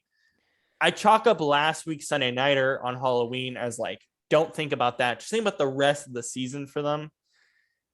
This can't happen. I like the Vikings. I still think they're a fun team, but they're not where I said they were. I don't even think they're a playoff team at this point. Yeah, and that's the thing about Minnesota's. We all, and I'm guilty of this. We all talk about Kirk Cousins and how he's not that great. But I think the bigger problem with Minnesota is the defense. Oh, massively. Because say what you want about Kirk Cousins, they consistently score like in the 30s, except for against Dallas. Yeah, that's why I'm saying we can chalk that up and not think about it. Yeah. Other than that, though, they pretty consistently score like in the high 20s, 30s, whatever else. The offense isn't the problem to me. I think the problem is the defense. And, because when you allow that many points, yet you're not winning, it's kind of a problem. I mean, most teams score in the 30s, they win. That's just kind of how that works. But not the Vikings. The Vikings. So, yeah. On the But other side of the coin, I think most people would come in on radio shows this week on any media outlet on Monday morning, even tonight, and say that the Ravens are now the best team in the AFC. And I watched them also with a sense of confusion because, as we talked about, I still am not that confident in Lamar Jackson and what this offense is capable of. And I honestly, speaking of what you said with the Vikings defense and how we haven't talked about them much, I am unbelievably concerned with the Ravens defense because literally all they really know how to do is do exotic blitzes. That's it. Okay. Their secondary is not capable of stopping anybody. it's So rough. so on third down, they got to dial up these really awesome exotic blitzes. They're the only team that consistently has a not only high blitz rate, but a high successful blitz rate. Other than that, and they're the only team that actually does that, again, with any level of consistency. Aside from that, their secondary is terrible. Oh, yeah. Which is funny because 2 years ago, their secondary was like the best in the NFL. Right. And then now this happens. But anyways. Yeah. It's you know what I think we need to see is we look at these other teams that we consider to be really good in the AFC, like the Titans. And then, teams, then like, of course, Baltimore's in that conversation. But, what's the team that beat Baltimore really badly? The Bengals. Who did the Bengals and the Titans both lose to? The Jets. We need to see the Ravens play the Jets. Oh, yeah. Are they playing them? I don't know. I'm being serious, though. That's going to be the game of the year, man. We have to do a watch party. Yes. That'll be the ultimate test. Can the Jets, can the Ravens beat a Mike White Jets team? No. Zach Wilson, probably. No, Mike White. I want to see if they're playing them. We might have to do this. If they are, it'd be hilarious. Doesn't look like. Wait. If it's too late in the year, if they are, and they are not, no. Dang it! Yeah, no, they aren't. Oh, that's sad. I love how you're like being serious of like we need to see them play the Jets. Yes, the Jets are the team that's beat up all the good teams.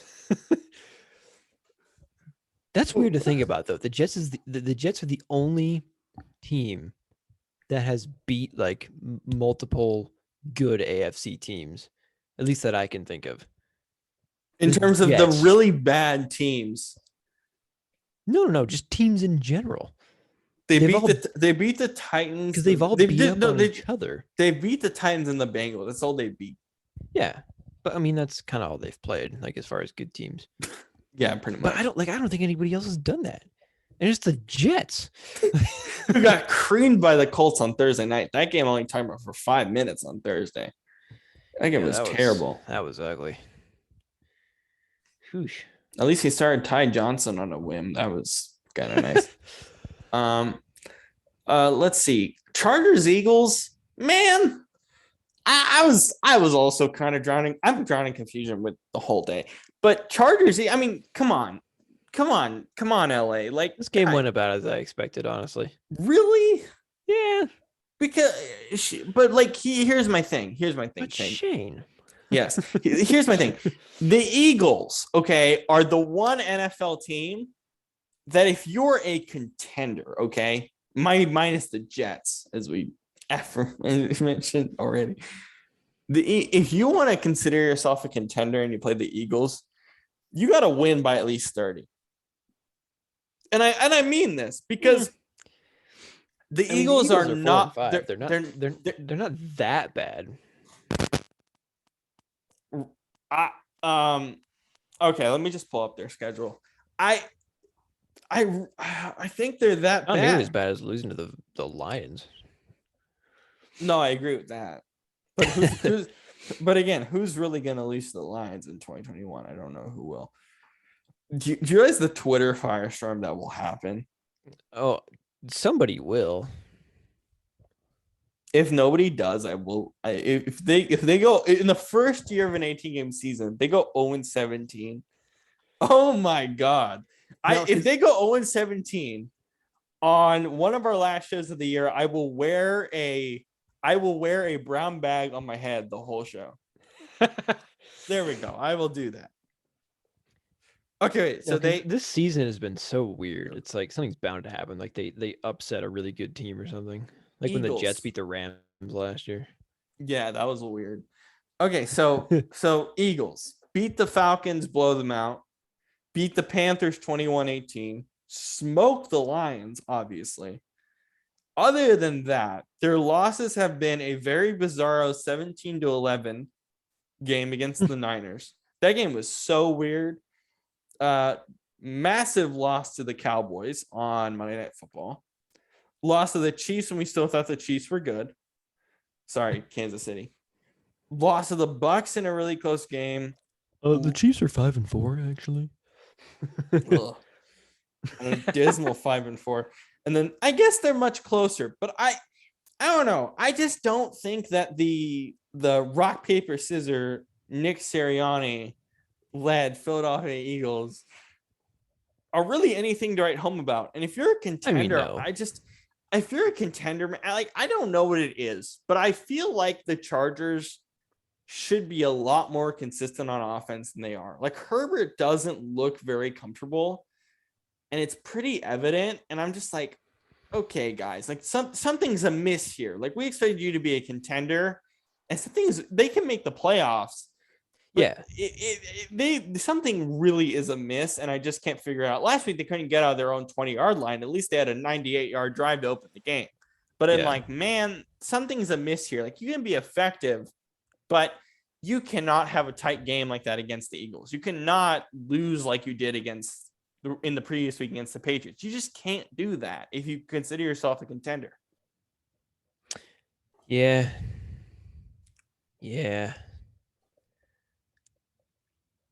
That whole division just looks like a mess right now. Let's just be honest. Yeah. No, the thing is, like at this point, I mean, even the Chiefs now, like I don't think they're that great, but they're 5-4. They're doing about as good as the Chargers are, I think, and only one game behind the Raiders. Like at this point, I don't know who's gonna win that division. I'm gonna be honest with you. The Broncos could win this division. Like honestly, in all honesty, yeah. Chiefs Raiders is gonna be huge just for the division on Sunday night next week.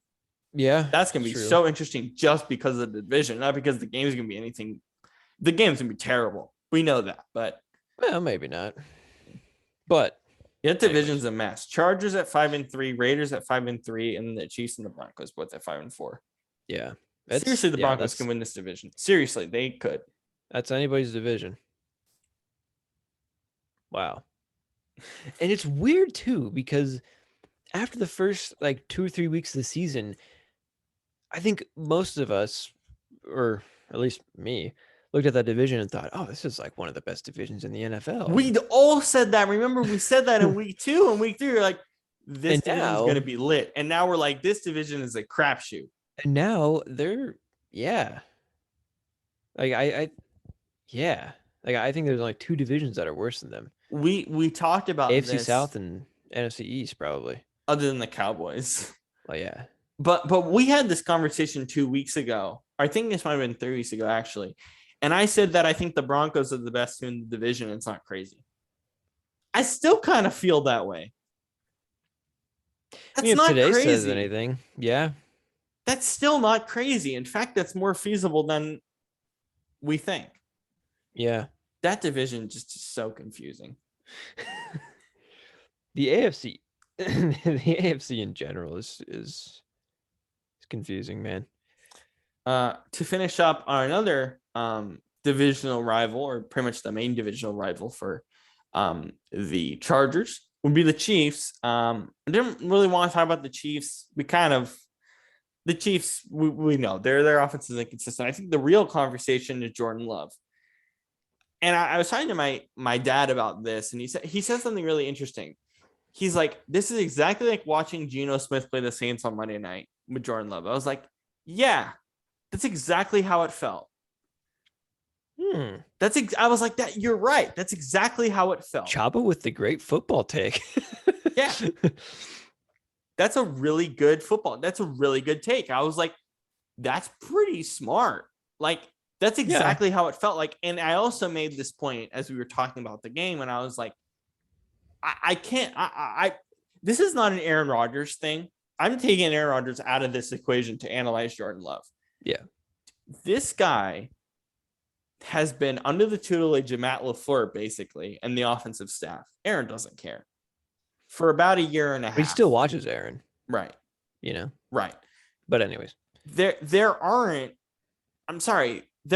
any passes here. I can't give you a pass. I just can't, because you're in a better situation, even with what Aaron thinks of him, at least from a football perspective. You're in a better situation than Pat Mahomes was in, feasibly, other than Alex Smith actually caring about his development. Yeah. But the staff there, it seemingly feels like he's just been ignored, which is amazing. But like I was telling this, like, I can't believe Brandon said this in training camp, his first offseason, how he couldn't throw into the little mini targets, right? And I saw one of the throws early in the game made me panic. It was just an easy throw, like right to the receiver. I think it might have been like a receiver screen or like a running back screen or whatever. And he chucks it over the guy's head, like literally over this guy's hands. It's like this, and the ball goes over. I'm like, oh my God, this is going to be a long day. But that happened like 10, 15 times. Yeah. Throughout the game. He missed. Well, first of all, he would throw to guys that were in very tight coverage and should have been picked. But the damn throw was so far off, the corner couldn't even pick it. I don't, yeah. It's weird. It's just like he never really went deep, because I don't think he really trusted himself. And the throws that he did make, were within like 20 yards, and they were totally off. I mean, the only times that he was like really consistently on target is on a screen pass or a curl route about 10 yards away, when the guy is literally standing still and he's wide open, not a defender around him. Other than that, he would throw and you kind of like hold your breath, like, oh God. That was every throw. Like right after he completely missed that screen pass, I was like, oh my God, he actually cannot throw. I was like, oh my God. And Whereas it feels like he's just been neglected by the staff. Well, like, honestly, I mean, he probably has. But whereas, like, I just couldn't help but watch some of those passes, and it is like, imagine if Aaron was in this situation. I just thought, okay, for starters, he wouldn't even throw to that guy based off the coverage there. No, I'm serious. He wouldn't even throw to that guy. But if he did, he would place it exactly where it needed to be, right in the guy's hands, not 20 feet up high. But anyways, this is the National Football League. That's just egregious. That was Zach Wilson level egregious. I mean, like, it was the guy's so bad. Like, if the guy's gonna make bad decisions, that's one thing, because young quarterbacks, first start, there's pressure. I get it, that happens. Even with Mahomes, like, he had a great first game, but still he missed a couple of balls. This happens to every, not necessarily rookie, but every guy who has a first start. Even Cooper Rush had bad throws last Sunday. Well, I mean, Mahomes and Jordan Love both have terrible throwing mechanics, but that's a whole other conversation. But even though Mahomes is still quite accurate somehow. But anyways. Baseball. But yeah, that's beside the point, though. What was I talking about? Just like how bad Jordan Love played. Yeah. Yeah. So no. So I mean, making bad decisions, that'll happen. Rookie mistakes, obviously. Mistakes for every quarterback too. I mean, it happens. But for you to, well, yeah, true. But for you to not only make the bad decisions, but not even come close to hitting your target on said bad decision. I mean, if you're gonna throw to him, at least hit the defender in the numbers and don't Knock it just out. don't just make it totally uncatchable. Like I almost would have been more impressed if he threw to like Devontae in tight coverage and a guy picked him off, and I'd have been like, well, it just wasn't the smartest throw, but he was right on the money. It was But no, accurate. yeah, but no. Instead, even Devontae can't do a Captain America and jump 80 feet in the air and grab the thing. Yeah, that's how you know it was bad, when you make even Devontae Adams look like a crappy receiver. I should pull up Devontae's stat line. That would be interesting. I haven't actually looked at it. It's probably really bad. I mean, my phone might probably glitch because my phone would make me want to see it. Oh my God. They're just, I was right when that first pass happened. I was like, oh my God, it's going to be a long day. Right when I saw that, I was like, oh boy. Yeah. But the fact that they almost won after just scoring one touchdown says a lot about the Chiefs. Yeah, man. Yeah. Devontae Adams, 6 receptions on 14 targets for 42 yards. 14 targets. 8 incompletions. Oh, that's bad. And I saw those. Those were not just drops from Devontae. Those were literally uncatchable. Yeah. Whew. Like he finished Jordan Love finished 19 of 34, 190 yards, 1 touchdown and 1 pick. I bet his mother and his girlfriend, who sat way up in the bleachers, probably didn't even want to be there after a while. I love how Kansas City is like, our fans are so loud. The visitors press box is way up there. Because that's for every team, okay? Like, people were laughing about that. That's how the Chiefs set it up. If you are a visiting team, if you're a visiting team going to go to a game at Arrowhead, like family members, you sit up there. That's everybody, okay? Not just them, okay? I couldn't even see in those seats, even with these glasses. No chance. I couldn't even see in those seats. I bet. Jeez. Wait, is it because of the noise? I think so. Well, it's because they just want as many Chiefs fans in there as possible. Oh yeah. So it's in the 3,000 level, not even the 300 level. Way up in the nosebleed. Yeah. Like the Himalayas up in there. Anyway, the stats don't even tell the story. That game, it was disgusting all around. But that's I guess we're both kind of highlighting the point. It's like this is not even about Aaron Rodgers. The dude can't start in the league, and it's one start, but like, my God, it's disgusting. What do you think? Like, it's worse. Is it worse than Zach Wilson? Let me ask that question. Is it worse than Zach Wilson? Ooh,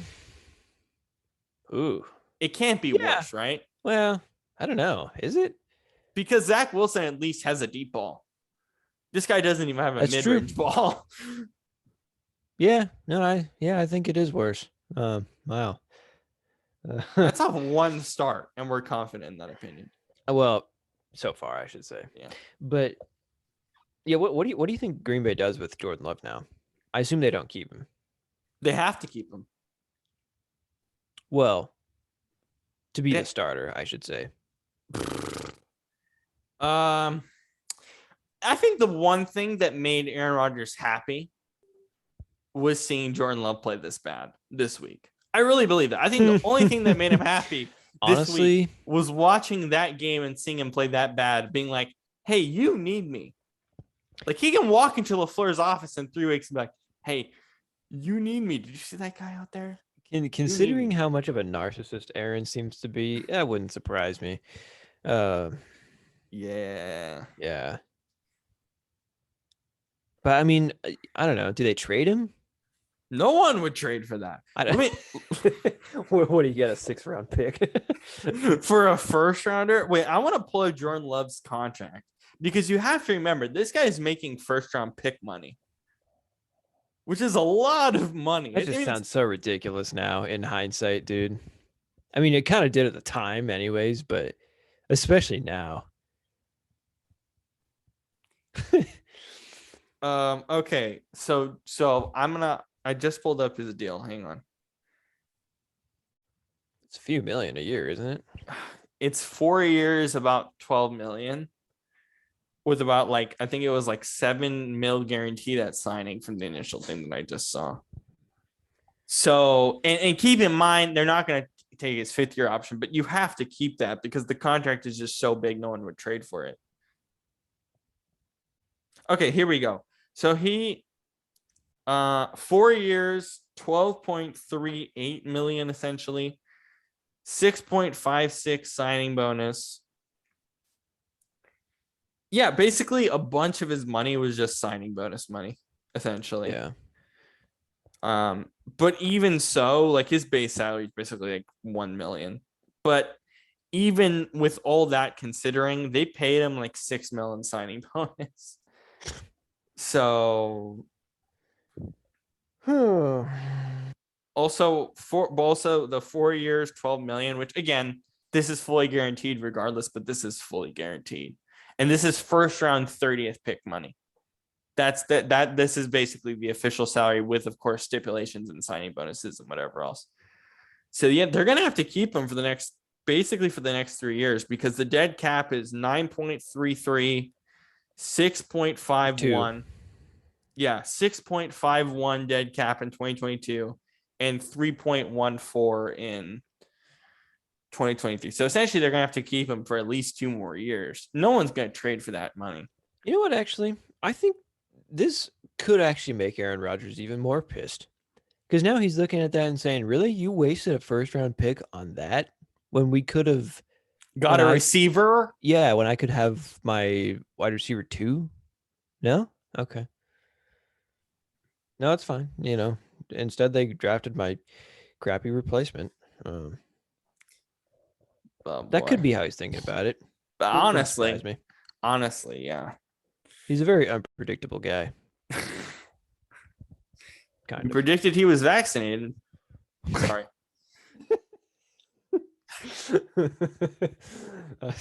Sorry, I find that so funny. That's not funny, but it's just it's not funny, but it is funny. It's horrible. It's just the way you said that. We predicted he was vaccinated. Just so nonchalant. I'm good. I'm fine. No, the reason why it's funny is because we have to laugh at how stupid that whole debacle was. That's why it's funny. Yeah, true. To finish off, I think after that, I mean, honestly, we have to make jokes to have fun. I mean, this whole vaccine thing has been a very heavy episode. This whole vaccine thing with Aaron is so horrible that you can't help but laugh at some parts of it, at least from a football perspective. Yeah. Spoke about the Patriots pretty much. It'll be funny in a while.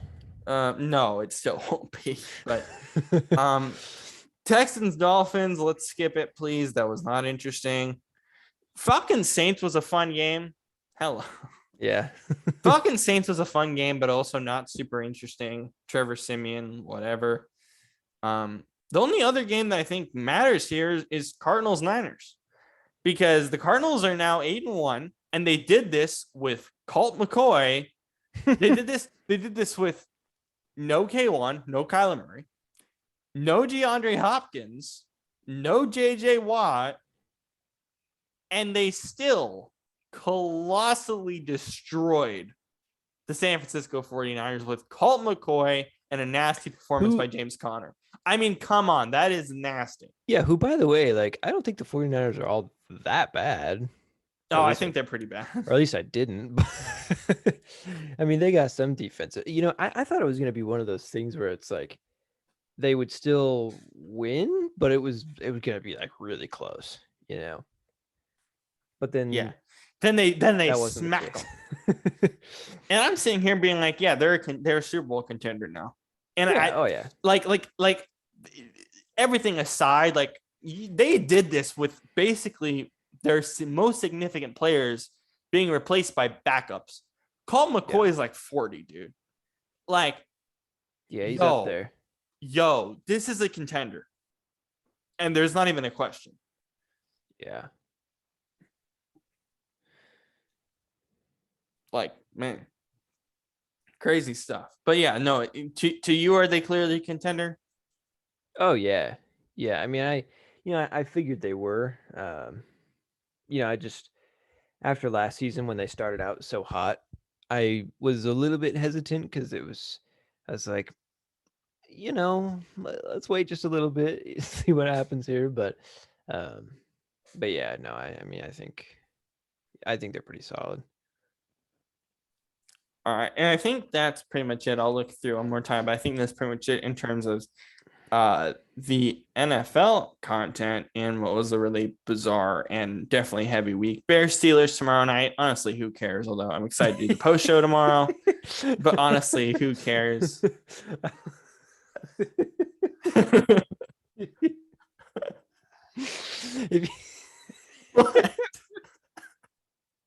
If you become a famous sportscaster and you have like some show on ESPN or something or some network, and then you and everyone's like, okay, so we got Bears Steelers tomorrow. Oh, what do we think about that? Everyone gets all serious about it. But now then you just come out there and like, well, who gives a damn?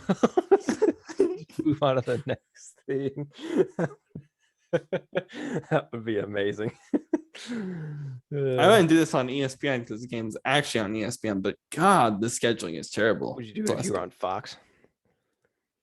I would do it if I'm probably the only way I would FS1. do it is probably if I'm on Barstool, but Barstool's already in a big mess. Sirius XM. Probably, I don't know about Sirius. That could work. Maybe. I mean, Brett Favre is a bizarre show on there, so. Yeah. But hey, no, I love Sirius though. I love all the networks in general. I just get frustrated with bad scheduling. Like, hey, these are primetime games. Give us some games that are actually worth talking about. I know. The last couple of weeks have been so bad. All year they've been kind of bad. Yes, honestly. Like other than the Sunday night, this year's just been so weird, man. For the NFL, it's just been weird. It's weird. It's weird in the football sense. Yeah. Keeps it exciting, but still. Yeah, no. And the matchups even have been really bizarre. I don't know. My whole thing in general with the Bears Steelers game is just like, come on, like this. Like, I think the NFL just needs to put more emphasis on primetime games. Like they're like, come on, these are games that everyone's going to be watching. Give us some really significantly good matchups, not boring matchups that are blowouts anyway. Like Jets Colts. Like what? The fact that Fox had to promote that like it was significant was honestly amazing.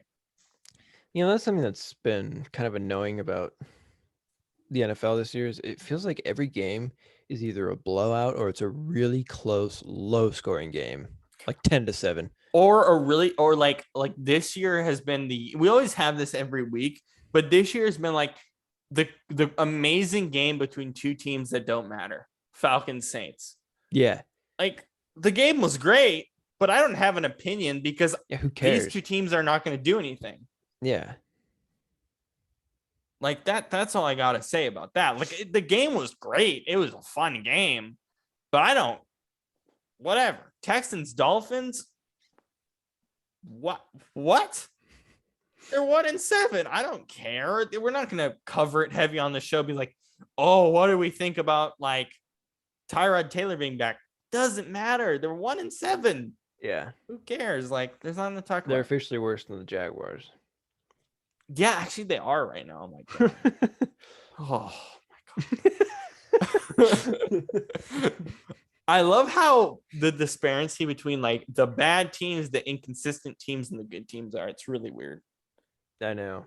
The bad teams are even more legitimately bad than years past. It's actually insane. It's wild. So our pop culture topic is about Christmas. With math. I don't get me wrong. I have listened to a little bit of Christmas music while I'm doing homework just to help with my mood. But other than that, like It's November. It's acceptable. Is it? Yeah, I mean, it's a little early, but it's November. It's all right. It's only. I won't arrest you. It's fine. No, but I love how Target. Do you see the tweet by Target early in the week? No, I'm not on Twitter. So Target said, "I'm gangster like that." You look so weird with those glasses. You look like you want to play poker. Because I am playing poker. Are you? Are you playing poker in like? You can see the reflection of my screen in the glasses. Yeah, I had trouble with that with mine, but it's like Target was like on like the day after Halloween. They were like, if you don't listen to Christmas music, you're the Grinch. I'm like, Target, relax, okay? Just relax. Like I'll go to your store on Black Friday, but that's great marketing. That's incredibly sad marketing. Said no one ever.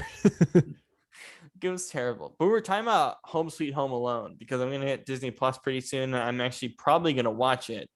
And we were talking about just the 2 Home Alone movies. And you said that you didn't like Home Alone 2. Obviously, we all hate Home Alone 3. Like, that movie doesn't even matter. But like Home Alone 2, the movie doesn't exist. Yeah. Home Alone 2, you weren't a huge fan of?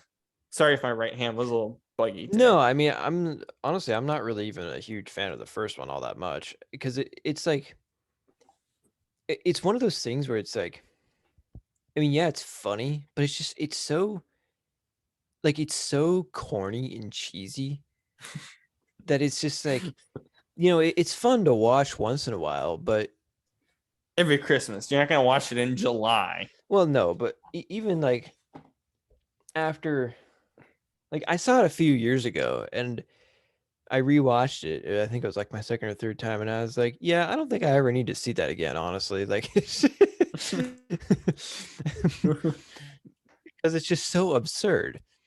Now, the problem I have with the second one, it's not that it's like a worse movie or whatever, but it's just that it's like this premise is so ridiculous. It's like, how does this happen a second time? Like, how did a family lose their child twice? Or leave their child home alone, whatever.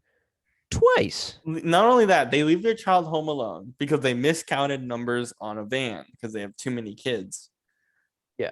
Well, there's your first problem. Stop having kids, but or like basically they have Philip Rivers level of kids. But Philip actually can deal with it a lot better than the McAllisters or the Rivers family. But at least we think. Yes, we hope. I believe so. But also, it's like miscounting on the bus. And then not only that, somehow, some way, I get this is the 90s. Like, I understand that. But also, like, how the heck do you wear headphones for the entire flight to not know, holy crap, I landed in flipping New York, not flipping Miami. How does that happen? Even if you're like 12, how does that happen? That's the thing. It's one of those. It's one of those movies where you have to completely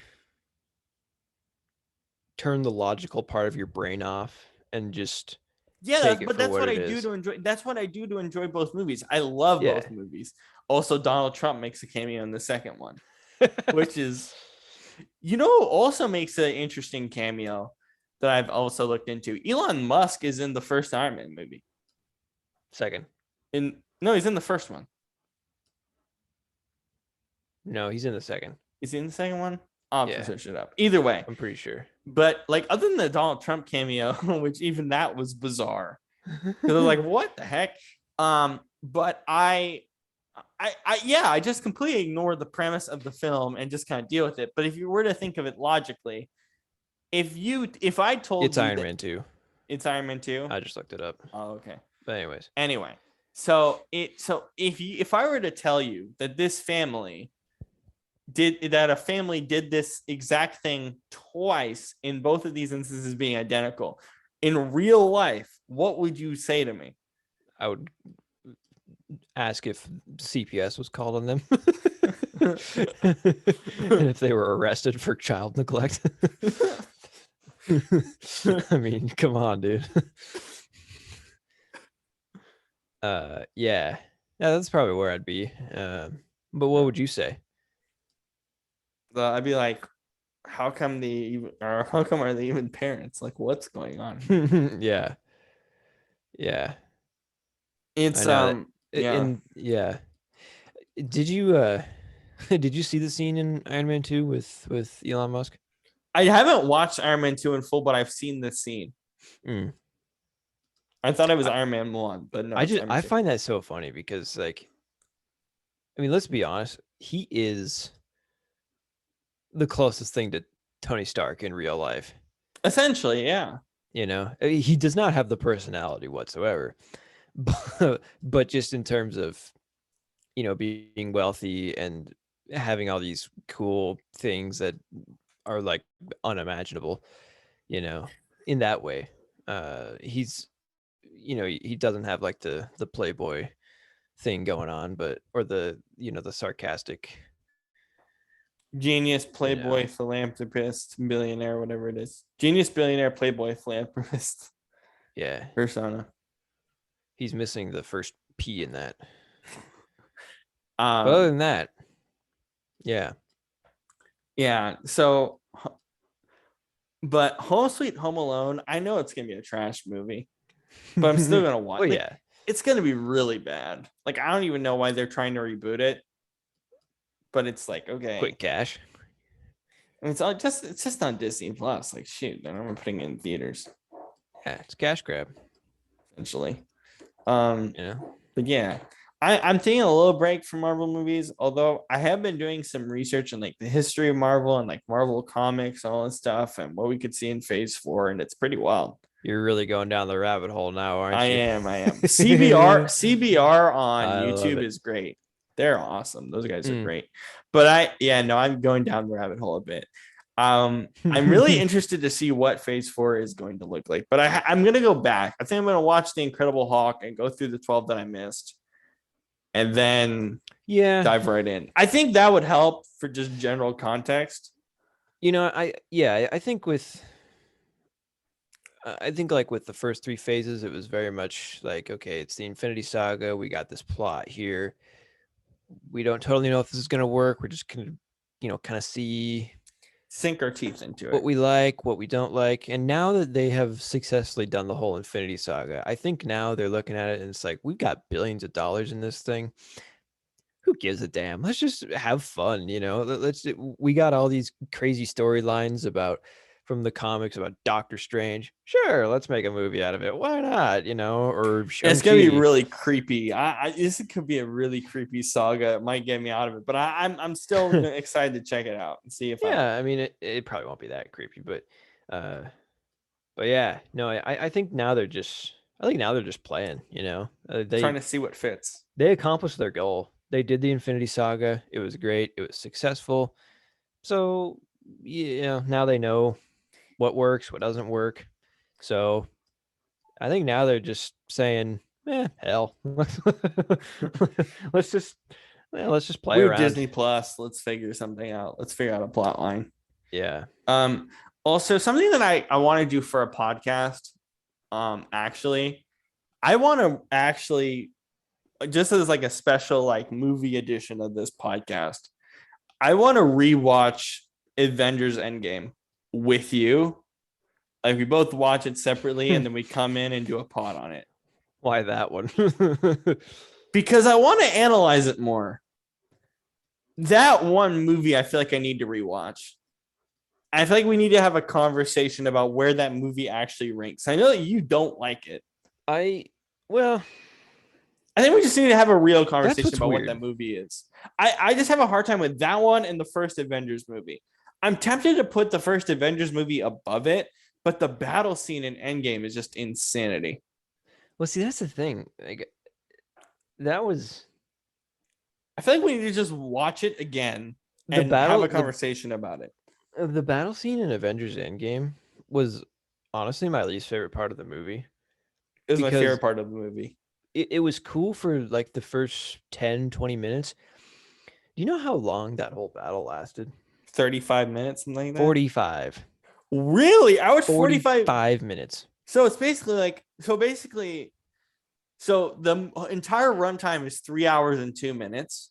Yeah. Basically 1 hour of that 3 hour. Basically the movie was extended 1 hour just for a battle scene. It is literally the entire third act of the movie. So bizarre. I really want to rewatch it. Then of course again. there's like I really 15 want to minutes at the rewatch end, it again. but I really want to rewatch it again. I really. I guess my we'll have to. I want to rewatch it with you just so we have a real conversation about what is this movie. Where do we rank it in terms of the Avengers? Like, how do we push this movie? Because I don't really know how to push it anymore. Maybe it's because I'm like, I feel like I just feel like I need to rewatch it one more time. Over Infinity War. This is just very briefly the Cliff Notes version. I think so. When I first saw it, you saw it in theaters, correct? Yes. Yeah. I was going into it expecting it to be like a top tier MCU movie for me after Infinity War. I thought it's the same directors, writers, cinematographer, everything. So surely it's going to be great, right? So then the movie starts. And it didn't really grab me right away, but I was like, it's a slow start. I get it. A lot just happened. It didn't grab me either. Now that I look back on it, it didn't. Yeah. No, I was like, it's all right. It's, I get it. And then the Thanos is killed. And I was like, huh, okay. And then it just 5 years later, and I was like, whoa, okay, well, this is interesting. It's probably going to be kind of like a post-apocalyptic world, and it really wasn't. It was the only thing that didn't happen was sports. Yeah, like society didn't exist. Society had kind of moved on, like nothing really happened, but it was still very dreadful. Like there was a scene where like Citi Field had nobody around it. There was still some like post-apocalyptic stuff, but like like the because realistically, if half the world's population just died like that, we would go into a full apocalypse. Governments would collapse. There would be no order in the world. We would all be scavengers, killing each other and fighting for food. Okay. With half the population gone. Yeah. Because think about it. Think of all the farmers that are dead, energy workers, government officials, law enforcement, all these essential people who we don't even know that are vital to us just even living. They're gone. A lot of them are gone. Yeah. And so, yeah, a lot of us probably starve. And I was thinking that was all going to happen, or something like that was going to happen. I thought, okay, this is going to be really badass, like the Avengers in The Last of Us or something. Like this is great. But no, we're all just. They were all just. I mean, they were sad, but they were just hanging. Yeah. And so then, like 20 minutes go by. And they're just kind of like, well, maybe we can go back in time. And so then finally, about 45 minutes into the movie, I was just like, is this going anywhere? Like, what are we doing? Like, that's why I need to rewatch it again. I just feel like I need to rewatch it again. And so then the time heist happens. And at first I thought, okay. So I'm watching this movie and this is my first time watching it. And I'm thinking, okay, it's going to get better. And the whole entire time I was watching it, I was like, it's going to get better. It's going to be good. Yeah. But then slowly, I was like, maybe not. Well, then by the end, the battle starts happening. And I was like, oh, okay. So there's a battle. And then everybody shows up. And the battle continues. And it goes on. And on. And on. And I was like, is this really the finale? Like, and then it goes on and on. 45 minutes of people punching each other in front of a green screen. not really doing much, just no really plot just happening, just people punching each other. And then finally it ends, and my friends were like, "Oh, it was amazing. I loved it." And I was like, "Uh, yeah, I You know, guess I liked it." But then I thought about it while we were sitting there eating Panda Express at the food court afterwards, and I was like, then this happened, and then we were all thinking about it, and I was like, "Yeah, no, I didn't like this movie at all." see, this is why I need to rewatch it again, because I think what I've started to realize about Endgame as when I've started like rewatching clips of it and stuff, like obviously Avengers Assemble is amazing. Like the portal scene is incredible. Yeah, Um, it has good moments. Don't get me wrong. hang on. Yeah, yeah. You're getting to a point I'm trying to make. So, the portal scene is great. I completely now understand. I think an amazing scene is Cap 2023 versus Cap 2019, like when they're fighting each other, and Oh yeah, and the Cap is choking him. He's like, Bucky that was is funny. alive, and he's like, what? Boom, and then Tony getting closure with his father, right? Yeah, And then of course, I think that the ending is really beautiful. I do. and Steve's ending.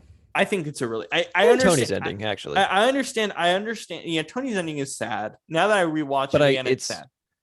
yeah, I mean, it's sad, but it's like, I think it was the right choice creatively. Yes. And then Yeah. I think Tony's ending, regardless of how I view it, and I think we need to get into a conversation about like, okay, did that other Cap like the whole the time dimension thing, which we can get to.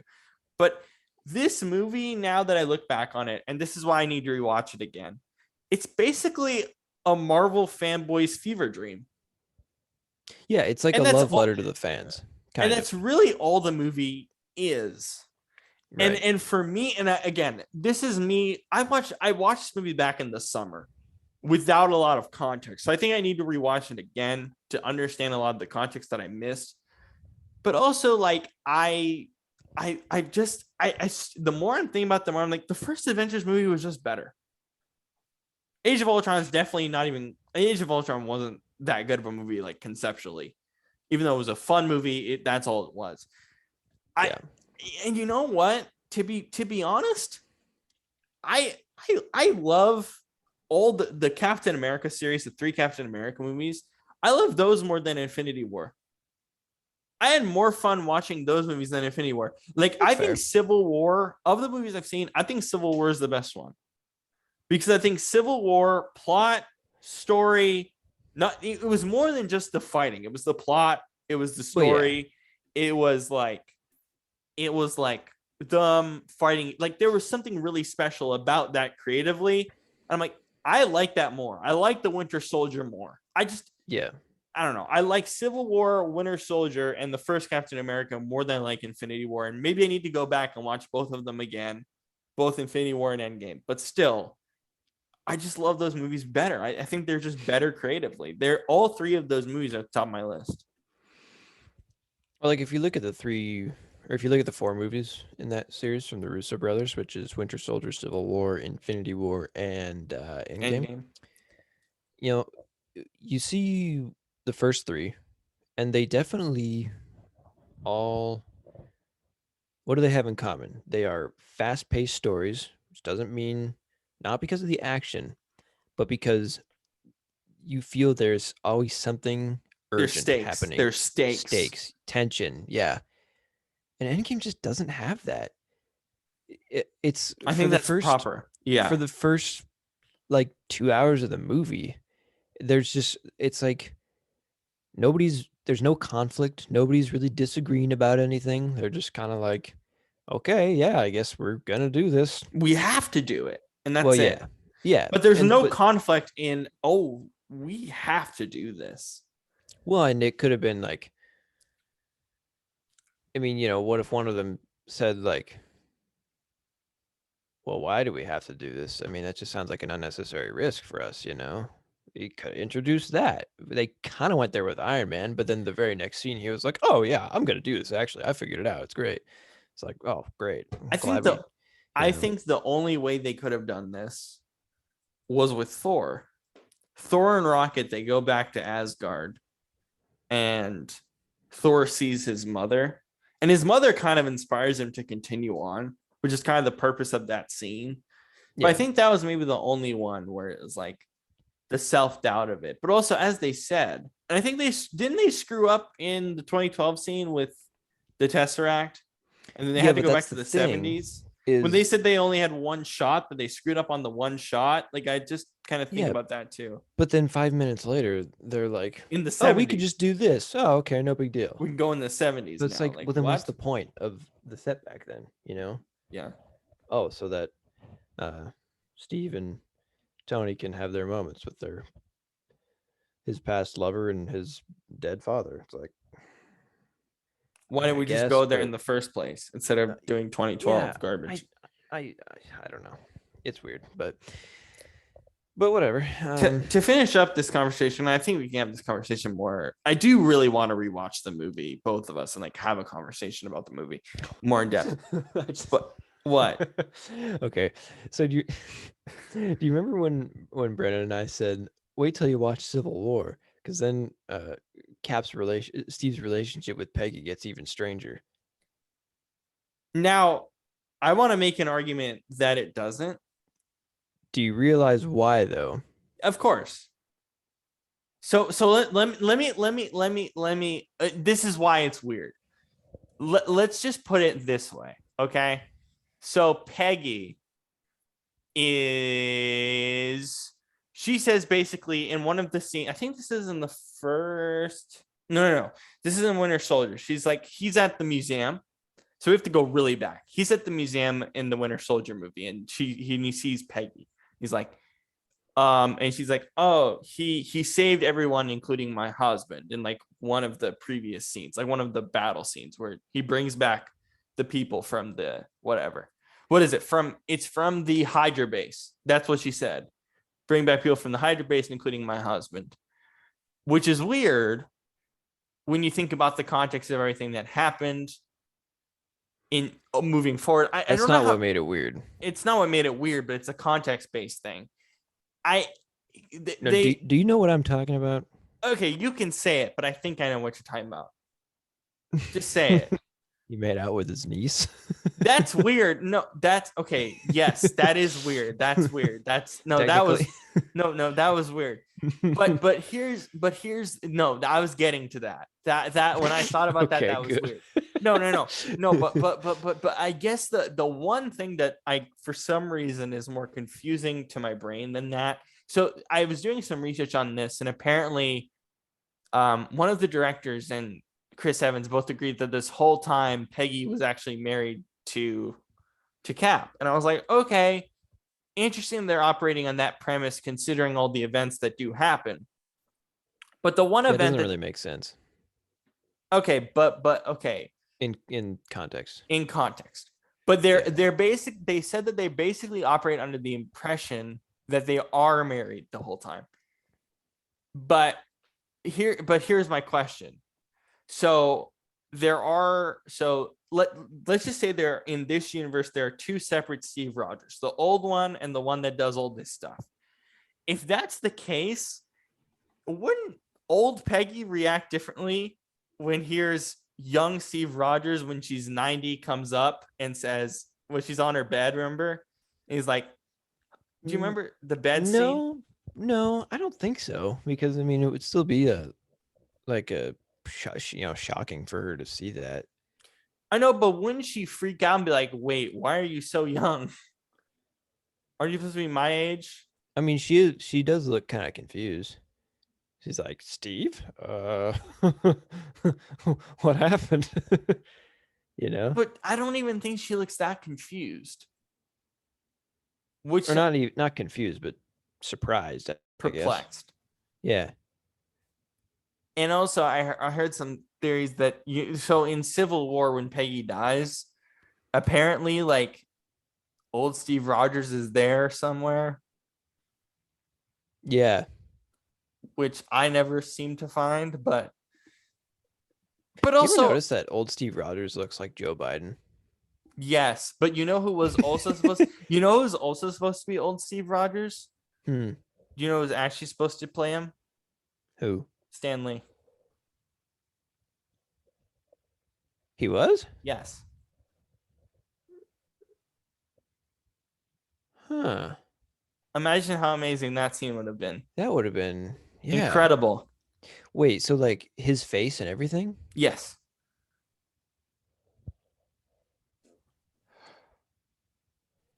Whoa. That would have been incredible.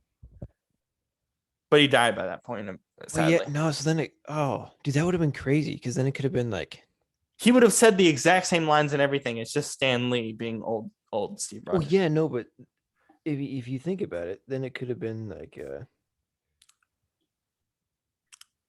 whoa. Because then he could have been like, all the cameos were just like old Steve checking up on his buddies, you know? Kind of, yeah. That would have You know? made a lot more sense than what we're talking about potentially. They look over and they're like, "Wait, who's this guy? We keep seeing you everywhere." He's like, "My name's Steve." That would have made a lot more sense than the theories that we have. So maybe that was the key to it all. But then he's also in like the X-Men movies and everything too. So Still, except those are coming to Marvel now too. are they? Oh my god. Yeah, apparently. But Yeah. anyways, So yeah, it was supposed to be Stan Lee, which is sad to think on. But although now I wonder if Chris Evans is gonna look like that when he's that age. who played old Steve Rogers? That was Chris Evans. Was it actually him? Yeah, with makeup. Wow, really? Yeah. I thought it was like some different actor. No. Amazing. Wow, amazing. Yeah, no, it was actually supposed to be Stan Lee though. It's crazy. But yeah, no, and obviously I can't even talk about the Falcon and the Winter Soldier and all that stuff yet, but we'll get to that point eventually. But still, pretty incredible stuff. I don't know. It's definitely really weird, but I also go back to the thing that Banner said where he's like, if anything changes, it just creates an alternate universe. But the only alternate universe is that there's two Captain Americas. It doesn't make any sense. I don't know. It's just such a confusing thing. That's the thing. That's why I hate time travel. Because it just messes everything up.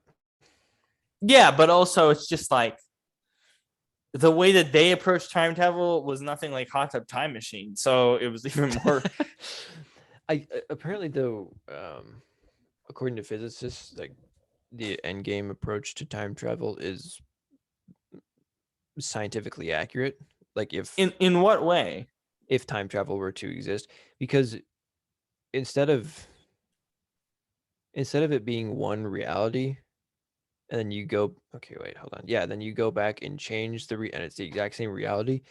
It wouldn't be like that. It would instead be like you are. It's like if you're in a picture book, for instance, or a flip book. Mhm. You're in a flip book going along, and then it's like stop. Gonna go back to here actually, and it's still the same drawing, same thing that happened, except now you're just gonna add another figure onto it. Which is So telling then, you. that same figure still goes on the same as it did, but now there's also this other one too. Yeah. So it's kind of like it is kind of this different reality kind of thing. Yeah, Interesting. Wow. that's what freaks me, not freaks me out, but that's what's weird to me is that theoretically time travel does exist.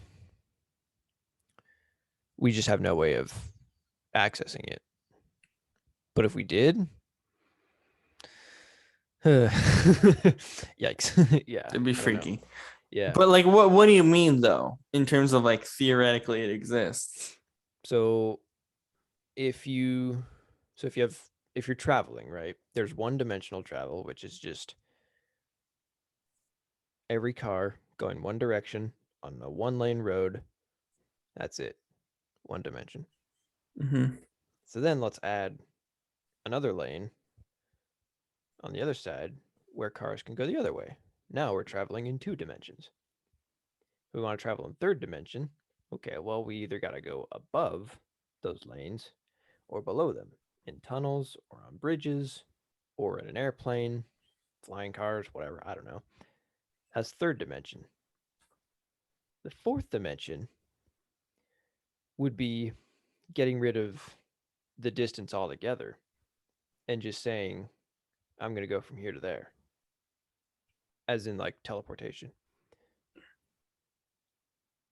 So theoretically, after that, the fifth dimension, you would not only be able to travel to someplace instantaneously, but you would also be able to manipulate the time scale. I think Mm-hmm. I'm explaining this correctly. I don't know for sure. I'm not a physicist, so don't at me. Yeah. But I think that's how that works. It's so weird. I'm trying to It's very follow along to what strange. you said, but yeah, that's Yeah, I'm really probably weird. not explaining it well, but it's Yeah. yeah.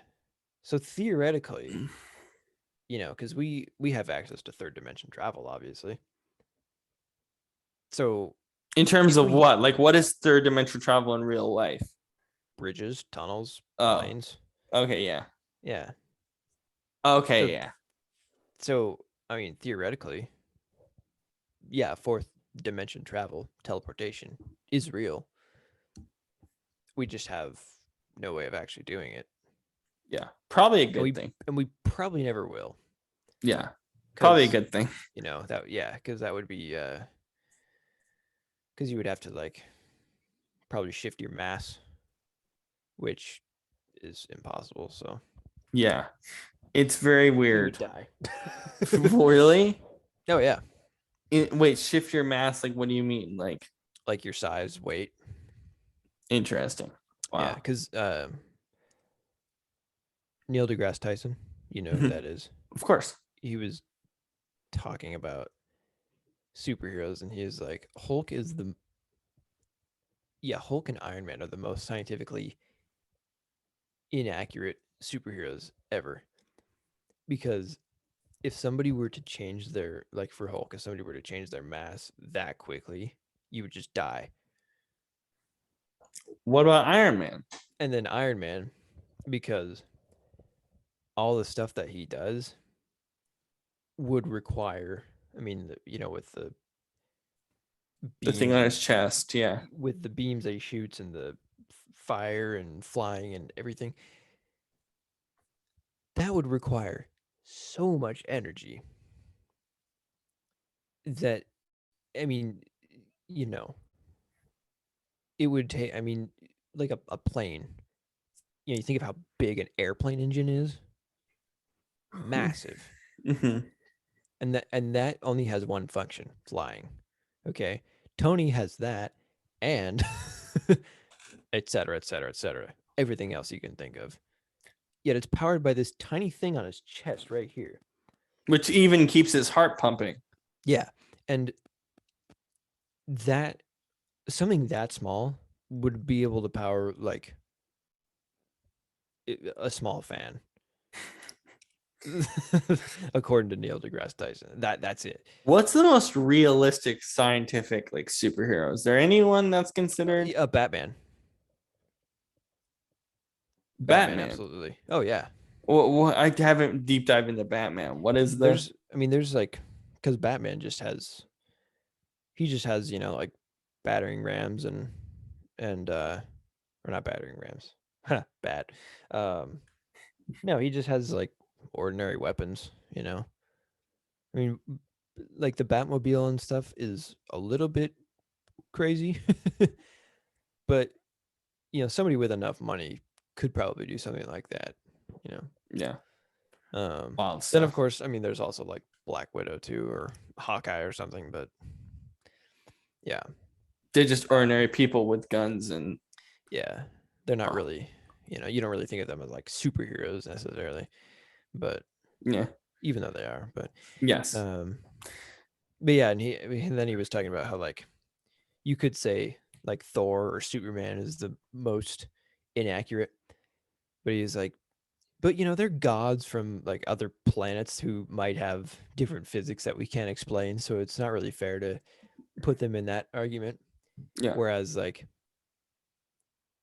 you know, he was just talking about ones that are justified by science, like Iron Man or Hulk, because they were made by science. Oh yeah. Yeah.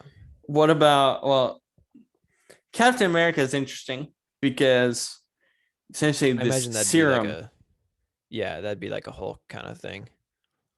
yeah, Because essentially he, this serum that eliminates all of your like physical problems and makes you into well, this like super strength giant. because yeah, I mean, it's The just dude like, had asthma, bro. Like, jeez. I mean, it's just like accelerated steroids, really. Yeah, this is what I watching this doctor, which I'll send you. There's like this doctor in the UK who like analyzed injuries in like different Marvel movies. He's like, Captain America, it's basically like anabolic steroids, except incredibly more intense without the acne and garbage. Yes, I mean, that's like, yeah, because I don't assume that sudden weight change would have been as deadly as like the Hulk's They put because penicillin in them, so yeah. well, yeah, but also because Steve went from like what 130 pounds to 240, whereas Hulk goes from like 160 to 600 or 700. So And gains height too. Well, I mean, also Steve gains some height, but well, but yeah, but Hulk gets like 3 or 4 feet taller, whereas Steve gets like a foot taller. yeah, So really interesting. Yeah, yeah. I've been getting into it. The history of Marvel is so bizarre because trying to think about like Sony as well and like how Sony's operating their stuff. And it's like without Spider-Man, like Sony doing the Spider-Man movies, we probably wouldn't have what we're having, which is pretty incredible. Yeah. If you think back to how much we don't like Sony nowadays, without Sony, MC probably wouldn't have existed. And what's funny is that Sony was originally offered all the MCU characters, Pretty much, yeah. Like but they only 13, said 14. Spider-Man because they're like, he's the only one that's profitable. He's Well, the only one that people care about. who's laughing now? Yeah. Yeah. But I'm interested in, I don't know if I should go watch Morbius or not, but I'm interested to see what universe he will be in. He probably won't be in the MCU. I mean, Michael Keaton's in the movie, but yeah, that's the only thing that's throwing me for a loop. maybe they're all just interconnected. Because I feel like at this point they're all going to be interconnected once we see No Way Home. Probably. In some ways, or there's gonna be Doctor like different Strange. dimensions of it. Yeah, but yeah, Yeah. pretty wild. Anyway, I guess that's pretty much it. Christmas movie, our normal Marvel stuff. We'll do Star Wars eventually because I'm gonna get into that as well. Mm-hmm. So Yeah. yeah, super interesting stuff though. Pretty wild. Anyway, all right. Have a wonderful night, everyone. I will see you on Monday and Thursday on our normal platform on Relevant. I'll see you guys there on Monday and Thursday. And then we'll be back on Sunday, as always, recapping all the NFL games and having fun as we always do. So we'll see you all then. I'll see you all tomorrow night. See ya. See ya.